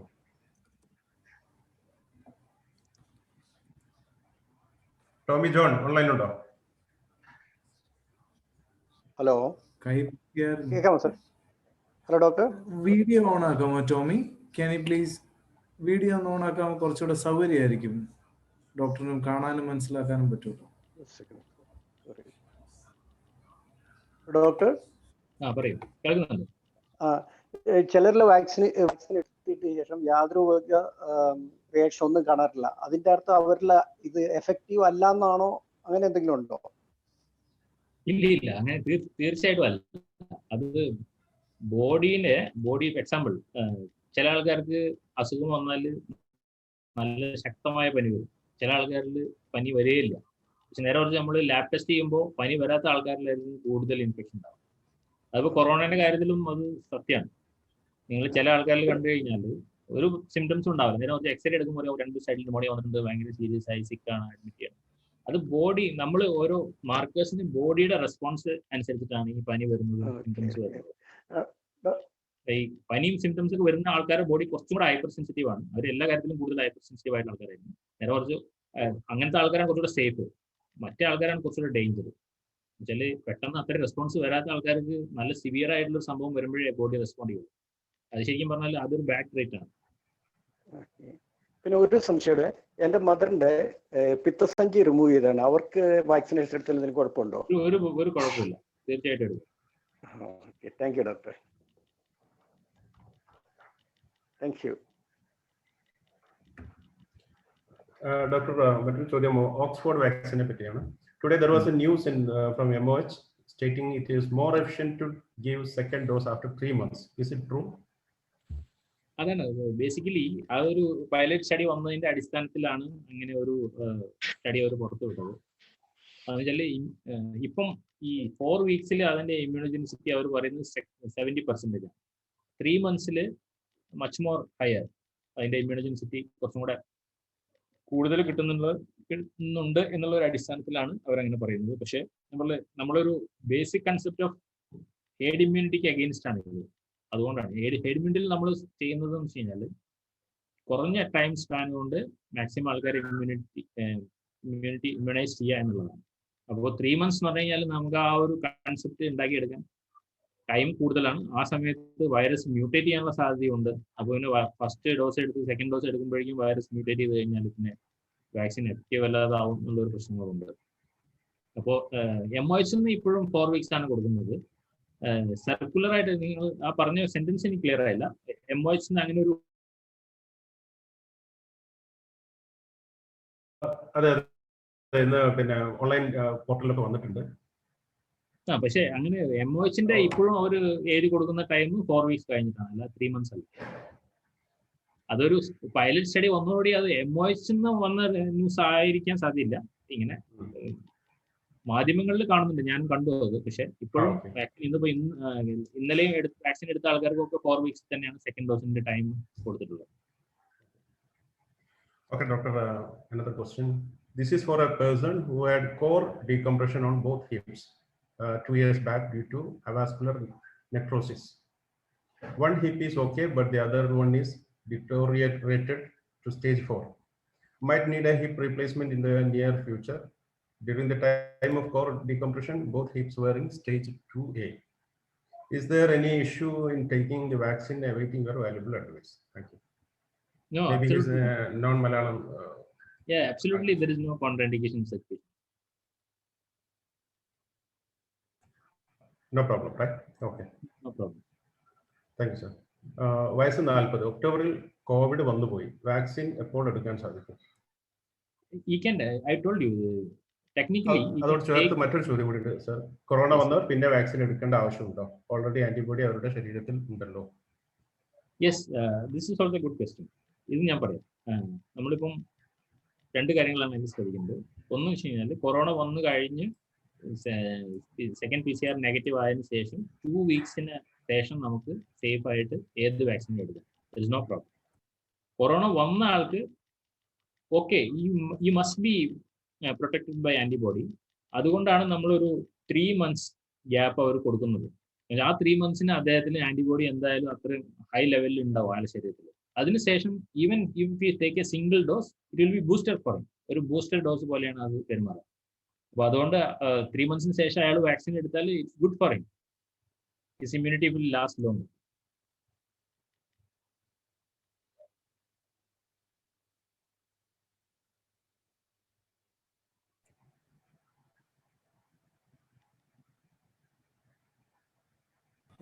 ഓക്കെ, നമ്മൾ ഏകദേശം 5 മണിയായി, നമ്മുടെ ടൈമായി. റൈസ് ബൈ, ഇനി എന്തെങ്കിലും ചോദ്യങ്ങളുണ്ടോ? ചോദ്യങ്ങളെല്ലാം ഏകദേശം കവറായി എന്ന് കരുതുന്നു. റൈസ് ബൈ അൺമ്യൂട്ട് ചെയ്യാമോ? അല്ല, ചോദ്യങ്ങൾ നമുക്ക് ലഭിച്ചിരിക്കുന്ന ചോദ്യങ്ങളെല്ലാം കവർ ചെയ്തു. കിട്ടിയിരുന്ന എല്ലാ ചോദ്യങ്ങളും ഫിനിഷ് ആയി. ലൈവായിട്ടും ഹാൻഡ് റൈസ് ചെയ്തവരുടെയും അല്ലാതെ ചാറ്റിൽ ചോദിച്ചവരുടെയും ഗ്രൂപ്പിൽ വന്നവരുടെയും എല്ലാം നമ്മൾ കവർ ചെയ്തിട്ടുണ്ട്. അപ്പോൾ നമ്മളുടെ സെഷൻ ഏകദേശം എന്ത് ചെയ്യുകയാണ്. ഡോക്ടറെ, ഒരു സംഗതിയും കൂടെ, ഇപ്പോൾ ഈ ആന്റിബോഡീസ് ഉള്ളിലുണ്ട് എന്ന് പറഞ്ഞപ്പം നേരത്തെ ഒരു പ്ലാസ്മ ട്രീറ്റ്മെന്റിനെ പറ്റി കുവൈറ്റ് ഗവൺമെന്റ് കാര്യമായിട്ട് ചിന്തിച്ചിരുന്നു. അത് ആക്ച്വലി സ്പീക്കിംഗ് അതിന്റെ സക്സസ് റേറ്റിനെ പറ്റി ചില തർക്കങ്ങൾ കേട്ടു. ഡോക്ടറിന് എന്തെങ്കിലും അഭിപ്രായം അതിനെ പറ്റി പറയാനുണ്ടെങ്കിൽ ജസ്റ്റ് ഒരു ജനറൽ ഐഡിയ ആയിരിക്കും മാത്രം. ജനറലായിട്ട് പറയും.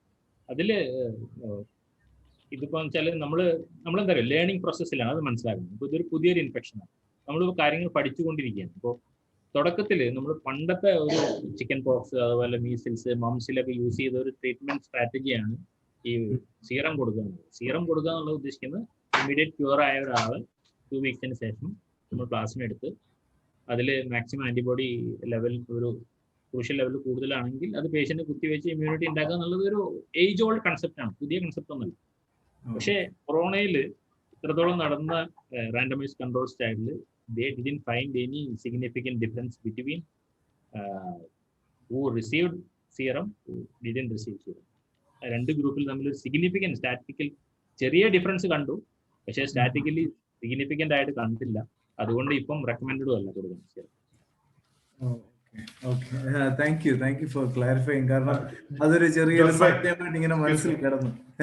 അത് രണ്ട് ചോദ്യം വന്നിരുന്നു, ചാറ്റിൽ വന്നത്.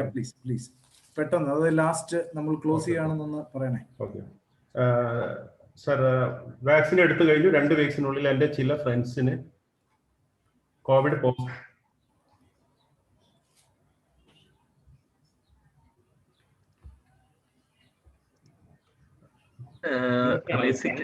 റേസിക്കയുടെ നെറ്റിന് പ്രോബ്ലം ഉണ്ടെന്ന് തോന്നുന്നു. I will take over the question. Okay doctor, ചോദ്യം ഇതാണ്. വാക്സിൻ എടുത്തു കഴിഞ്ഞ് 2 വീക്സിനുള്ളിൽ എൻ്റെ ചില ഫ്രണ്ട്സ് എസ്പെഷ്യലി നഴ്സസ് കോവിഡ് പോസിറ്റീവായി. വാക്സിൻ എടുത്ത് കുറച്ച് നാളത്തേക്കെങ്കിലും റിസ്ക് ഉണ്ടോ? ഒന്നുകൂടെ ഉണ്ട് അതിനെ ബേസ് ചെയ്ത് തന്നെ. വാക്സിന് 6 months വരെ ഇമ്മ്യൂണിറ്റി ഉള്ളൂ എന്ന് കേൾക്കുന്നു, അങ്ങനെ എന്തെങ്കിലും ഉണ്ടോ? അത് ഒരു പാട്ട് നമ്മൾ നേരത്തെ ആൻസർ ചെയ്തായിരുന്നു, പക്ഷേ ഇതൊന്നുകൂടെ ക്ലാരിഫൈ ചെയ്യാം. ഇപ്പം കമ്പനി അഥവാ WHO ക്ലെയിം ചെയ്യുന്ന ഒരു കൺസെപ്റ്റ് നമ്മൾ മനസ്സിലാക്കണം. നമ്മൾ വാക്സിൻ എടുക്കുമ്പോൾ നമുക്ക് കൊറോണ ഡിസീസ് അഥവാ നമ്മളെ ശരീരത്തിൽ രോഗലക്ഷണങ്ങൾ ഇല്ലാതാക്കും എന്നുള്ളതാണ് അവകാശപ്പെടുന്നത്. നേരെ മറിച്ച് കൊറോണ വൈറസ് നമ്മളുടെ നേസോഫാരിങ്സിലേക്ക് കയറി നമ്മൾ ബാക്കിയുള്ളവർക്ക് ട്രാൻസ്മിറ്റ് ചെയ്യുന്നതിൽ പ്രൊട്ടക്ഷൻ ഉണ്ടോ ഇല്ലയോ എന്നുള്ള ട്രയൽസ് നടന്നുകൊണ്ടിരിക്കുന്നേ ഉള്ളൂ. അപ്പോൾ വാക്സിൻ എടുത്തൊരാൾ ട്രാൻസ്മിറ്റ് ചെയ്യുമോ ചെയ്യില്ലയോ എന്നുള്ള ഒരു ഫൈനൽ ഫേസ് 3 ട്രയൽ കഴിഞ്ഞിട്ടില്ല. അതുകൊണ്ട് തന്നെ വാക്സിൻ എടുത്തൊരാൾക്ക് അത് WHO സൈറ്റ് ക്ലിയർ ആയിട്ട് പറയുന്നുണ്ട്. വാക്സിൻ എടുത്തൊരാൾക്ക് സ്പ്രെഡ് ചെയ്യാൻ പറ്റുമോ ഇല്ലയോ എന്നുള്ളത് അൾട്ടിമേറ്റ് ആയിട്ട് WHO ഒരു സ്റ്റഡീസും ഫുള്ളായിട്ട് നടന്നുകൊണ്ടിരിക്കുന്നുണ്ട്, ഫുള്ളായിട്ടില്ല. അതുകൊണ്ട് വാക്സിൻ എടുത്ത ഒരാൾക്ക് കാരിയറും ആവാം, അയാൾ ബാക്കിയുള്ളവരെ ഇൻഫെക്ട് ചെയ്യും. പക്ഷെ അയാൾക്ക് അസുഖം വരാനുള്ള പെർസെൻറ്റേജ് ആണ് നമ്മൾ ഈ പ്രൊട്ടക്ഷൻ എന്ന് പറയുന്നത്. അപ്പം നമ്മുടെ ശരീരത്തിൽ കൊറോണ കയറി കഴിഞ്ഞാൽ ഫൈസർ വാക്സിൻ എടുത്ത ഒരാൾക്ക് 95% പ്രൊട്ടക്ഷൻ എഗെയിൻസ്റ്റ് ഡിസീസ്, അയാൾക്ക് അസുഖം വരില്ല എന്നുള്ള ഒരു ഗ്യാരണ്ടിയാണ് 95%. അതുപോലെ ഈ ആസ്ട്രസെനിക്ക എടുത്ത ആൾക്കാർക്ക് 70% അവർക്ക് അസുഖം വരുന്നില്ല എന്നുള്ള ഒരു വരില്ല എന്നുള്ള ഒരു പ്രൊട്ടക്ഷൻ. അല്ലാതെ അവർക്ക് നേസോഫാരിങ്സിൽ ഇത് കോളനൈസ് ചെയ്യാനും ബാക്കിയുള്ളവർക്ക് ട്രാൻസ്മിറ്റ് ചെയ്യാനും ഒക്കെ സാധിക്കും എന്നാണ് പല സ്റ്റഡീസും പറയുന്നത്. പക്ഷേ ഫേസ് 3 കൺട്രോൾ കഴിയാതെ നമുക്ക് ഫൈനലായിട്ടൊരു ഒപ്പീനിയൻ പറയാൻ ബുദ്ധിമുട്ടാണ്. അതുകൊണ്ട് തന്നെ ചിലപ്പം കൊറോണ വാക്സിൻ എടുത്ത ആൾക്കാർ പിന്നെ PCR ടെസ്റ്റ് കൊറോണ പോസിറ്റീവ് ആവും. കാരണം അവർ കോളനൈസ്ഡ് ആയിരിക്കും. നേസോഫാരിങ്സിൽ വൈറസ് ഉണ്ടെങ്കിൽ it may be positive for them, but unlikely they will develop disease. All right. Thank you doctor Yasir. വളരെ ഡീറ്റെയിൽഡ് ആയിട്ടുള്ള പ്രസന്റേഷനും അതിനെ തുടർന്ന് അത് വളരെ സിംപ്ലിഫൈഡ് ആയിട്ട് ഞങ്ങൾക്ക് മനസ്സിലാകത്തക്കവണ്ണം തന്നെ അത് പ്രസന്റ് ചെയ്തു. സാധാരണ ഡോക്ടർമാരോട് സംസാരിക്കുമ്പം നമ്മുടെ തലയുടെ മുകളിൽ കൂടെ പോകുന്ന ടെർമിനോളജീസ് ആണ് യൂസ് ചെയ്യുന്നത്. ആരുടെയും കുറ്റമല്ല, കാരണം നിങ്ങൾ അതുമായിട്ട് വെൽ വേഴ്സ്ഡ് ആണ്. പക്ഷെങ്കിൽ ഞങ്ങൾക്ക് മനസ്സിലാകുന്ന രീതിയിൽ അതിനെ ഏറ്റവും സിംപ്ലിഫൈഡ് ആയിട്ട് തന്നു. വളരെ നന്ദിയുണ്ട്. പ്രത്യേകിച്ച് IDF എല്ലാവരോടും ഉള്ള നന്ദി പ്രകാശനത്തിനായിട്ട് നമ്മളുടെ ഇന്നത്തെ മീറ്റിംഗിന്റെ മുഖ്യ കോർഡിനേറ്ററായിട്ട് പ്രവർത്തിക്കുന്നത് ഷമീർ ആണ്. ഷമീറിന്റെ അനുവാദത്തോടുകൂടി നമ്മോടൊപ്പം സാം തോമസ് ഉണ്ട്. സാം തോമസ് നന്ദി പ്രകാശനം പെട്ടെന്ന് നടത്തുന്നതായിരിക്കും, ഒരു ഫോർമാലിറ്റി സേക്ക് മാത്രമായിട്ട്. Sam please. Good evening everybody. എല്ലാവരും സുഖമായിരിക്കുന്നു എന്ന് വിശ്വസിക്കുന്നു. കേൾക്കാമോ പറയുന്നത്? ഓക്കെ, താങ്ക് യു ജഗോഡേടാ. നമ്മുടെ ഈ കുവൈറ്റ് മലയാളി ഗ്രൂപ്പ് ഇങ്ങനെ 4മതൊരു വാക്സിനേഷൻ വെബിനാർ നടത്താൻ സൂമിലൂടെ നടത്താൻ സഹായിച്ച ആദ്യം നമുക്കെല്ലാവർക്കും കൂടിച്ചേരാൻ സഹായിച്ച സർവേശ്വരന് നന്ദി പറയുന്നു. സമയത്തിന്റെ പരിധി കൊണ്ട് പെട്ടെന്ന് പറയുവാണ്. ആദ്യമായി നമ്മുടെ ചെയർമാനായി നമ്മുടെ കുവൈറ്റ് മലയാളി ഗ്രൂപ്പിന്റെ പ്രസിഡന്റ് ആയിരിക്കുന്ന നമ്മുടെ എല്ലാവരുടെയും പ്രിയങ്കരനായ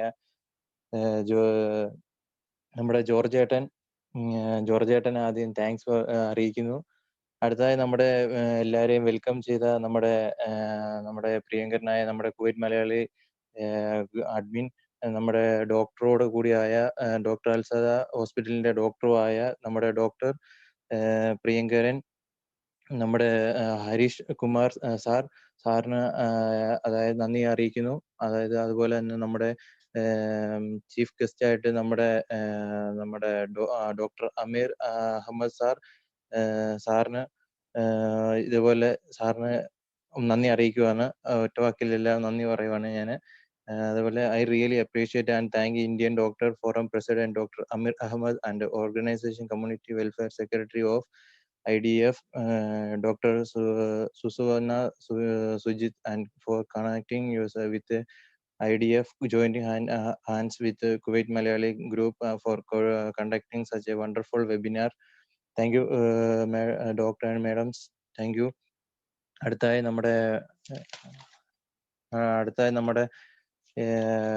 നമ്മുടെ എല്ലാ ക്വസ്റ്റ്യനുകൾക്കും ഉത്തരം പറയാൻ നമ്മുടെ പ്രിയങ്കരനായ ഡോക്ടർ, നമ്മുടെ മലയാളികളുടെ കോഴിക്കോട്ടുകാരൻ നമ്മുടെ ഡോക്ടർ യാസിർ പെരിങ്ങാട്ടൂരിൽ കുവൈറ്റ് ക്യാൻസർ കൺട്രോൾ ഹോസ്പിറ്റൽ ഡോക്ടറും അതുപോലെ തന്നെ നമ്മുടെ മെമ്പർ കൂടിയായ കോവിഡ് ആക്ഷൻ കമ്മിറ്റി മെമ്പറുമായ ഡോക്ടറിന് നന്ദി അറിയിക്കുന്നു. അടുത്തായി നമ്മുടെ പ്രോഗ്രാം കൺവീനർ കുവൈറ്റ് മലയാളി ഗ്രൂപ്പിന്റെ പ്രോഗ്രാം കൺവീനറായ ഷമീർ റഹീം, അതായത് അടുത്തായി നമ്മുടെ ജനറൽ സെക്രട്ടറി ആയ നമ്മുടെ Kuwait Malayali group Jacob Roy സാറിനും ഇതുപോലെ നന്ദി അറിയിക്കുന്നു. അടുത്തായി നമ്മുടെ സൂം ഹോസ്റ്റായിട്ട് നമുക്ക് ഇത്രയും പല ബുദ്ധിമുട്ടുകളിലും നമ്മളെ സഹായിച്ച ബിജു ചേട്ടൻ ആൻഡ് ടീംസ് എല്ലാവർക്കും നന്ദി പറയുന്നു. അതുപോലെ തന്നെ നമ്മുടെ Kuwait Malayali group officers, BAs എല്ലാവരും, അഡ്മിൻസ്, സീനിയർ അഡ്മിൻസ് എല്ലാവർക്കും അവര് അഹോരാത്രം രാവും പകലും ഇല്ലാതെ ഡ്യൂട്ടിയുടെ ഇടയിലും സമയമില്ലെങ്കിലും അവര് പ്രയത്നിച്ച അവർക്കും എല്ലാവർക്കും നന്ദി പറയുന്നു. അതുപോലെ തന്നെ ഇതിൽ അറ്റൻഡ് ആയിരിക്കുന്ന എല്ലാവർക്കും, നമ്മുടെ മലയാളി എല്ലാവർക്കും നന്ദി അറിയിക്കുന്നു. അടുത്തായി ഇതേപോലെ പലരും ചോദ്യങ്ങൾ ചോദിച്ചു. എനിക്കൊന്ന് 22 ചോദ്യങ്ങൾ നമ്മൾ ഓൺലൈനായി ഗ്രൂപ്പുകളിൽ ചോദിച്ചു. അതുപോലെ തന്നെ ഇതിൽ നമ്മൾ അല്ലാതെയും കുറെ ചോദ്യങ്ങൾ ചോദിച്ചിരിക്കുന്നു. എല്ലാവർക്കും ചോദ്യങ്ങൾ ചോദിച്ച എല്ലാവർക്കും നന്ദി പറയുന്നു. എല്ലാവർക്കും ഒരിക്കൽ കൂടി നന്ദി അറിയിച്ചുകൊണ്ട് എൻ്റെ ചെറിയ വാക്ക് നിർത്തുന്നു. താങ്ക് യു സാം തോമസ് ചെയ്ത എല്ലാ പ്രവർത്തനങ്ങൾക്കും പ്രയത്നങ്ങൾക്കും. IDF-നോട് പ്രത്യേകിച്ച് അതിൻ്റെ ഫ്രണ്ട് ലൈൻ ഹെൽത്ത് വാരിയേഴ്സ് എല്ലാവരോടും, അതിലുപരിയായിട്ട് doctor Susona madam welfare community welfare secretary ആയിട്ട് പ്രവർത്തിക്കുന്നല്ലോ, മാഡത്തോടും അഭാവത്തിൽ ഞങ്ങൾ നന്ദി വീണ്ടും അറിയിക്കുന്നു. ഡോക്ടർ സുമത് മിശ്ര, അദ്ദേഹം ഞങ്ങളിൽ ഒരാളാണ്, നന്ദി പറയേണ്ട ആവശ്യമില്ല എങ്കിലും നമ്മളെ കോർത്തിണക്കിയത് അദ്ദേഹമാണ്. അദ്ദേഹത്തോടും ഈ സമയത്ത് നന്ദി പറയുന്നു. നമ്മളുടെ തുടർന്നുള്ള വെബിനാറുകളും അടുത്ത മാസവും നമ്മൾ വെബിനാറായിട്ട് കൂടാൻ ആഗ്രഹിക്കുന്നു. ദൈവം അനുവദിച്ചാൽ ഡോക്ടർ സുസോനയുമായിട്ട് ആയിരിക്കും. ടുബാക്കോയും അതുപോലെയുള്ള ആ ഒരു ക്യാൻസർ അവയർനെസ് അതാണ് നമ്മളുടെ ഒരു തീം ചിന്തിക്കുന്നത്. ഹോപ്പ്ഫുള്ളി മാർച്ച് ആദ്യ വാരം തന്നെ കാണും. ഡോക്ടർ യാസറും ഞങ്ങളോടൊപ്പം ഉണ്ടല്ലോ, വളരെ സന്തോഷം. തീർച്ചയായിട്ടും നമുക്ക് ഒരുമിച്ച് കരം കോർത്ത് മുൻപോട്ട് പോകാം. അതിനായിട്ട് സർവശക്തന്റെ ആകട്ടെ. കുവൈറ്റ് മലയാളികൾ ഗ്രൂപ്പിന്റെ എല്ലാ പ്രവർത്തനങ്ങളിലും IDF-ന്റെ സാന്നിധ്യം തുടർന്ന് അങ്ങോട്ട് ഇതൊരു ജേർണിയുടെ തുടക്കമായിട്ട് ഞങ്ങൾ കരുതുന്നു. ഞങ്ങളുടെ കൂടെ സഹകരിച്ചതിന് ഹൃദയത്തിന്റെ ഭാഷയിൽ വളരെ നന്ദി. ദൈവം താങ്കളെ അനുഗ്രഹിക്കട്ടെ. നിങ്ങളെ എല്ലാവരെയും പ്രത്യേകിച്ച് ഈ ഒരു നല്ല കോഴ്സിൽ ഇതിനായിട്ട് മുൻനിർത്തി ഒരു രോഗം സുഖമാക്കുന്നതിനെക്കാട്ടിലും ഉപരി മറ്റുള്ളവരുടെ ഭീതി മാറ്റാൻ, മറ്റുള്ളവരെ തൊട്ട് അവരുടെ കൂടെ ഇരുന്ന് അവരോട് കാര്യങ്ങൾ പറഞ്ഞ് മനസ്സിലാക്കി അവരെ ശക്തീകരിക്കാൻ, അതിന് ദൈവം നിങ്ങളെ ഒക്കെ ഉപയോഗിക്കുന്നല്ലോ. അതോർത്ത് നന്ദി പറയുന്നു. നിങ്ങളെ ദൈവം ധാരാളമായിട്ട് അനുഗ്രഹിക്കട്ടെ എന്നും പ്രാർത്ഥിക്കുന്നു. നമ്മുടെ മീറ്റിംഗ് ഇവിടെ വെച്ച് അവസാനിക്കുകയാണ്. ഇനിയും തുടർന്ന് വിൽ ബി ഇൻ ടച്ച്. നമുക്ക് കാണാം തീർച്ചയായിട്ടും ഗ്രൂപ്പിലൂടെ അല്ലാതെ. എല്ലാവർക്കും വീണ്ടും നന്ദി. വന്ന് അറ്റൻഡ് ചെയ്ത് ഇത്രയും നേരം അറ്റൻഡ് ചെയ്തവർക്കും പ്രത്യേകം നന്ദി അറിയിച്ചുകൊണ്ട് നമ്മുടെ ഈ മീറ്റിംഗ് ഇവിടെ ക്ലോസ് ആകുന്നു. Thank you. Thank you so much. Thank you.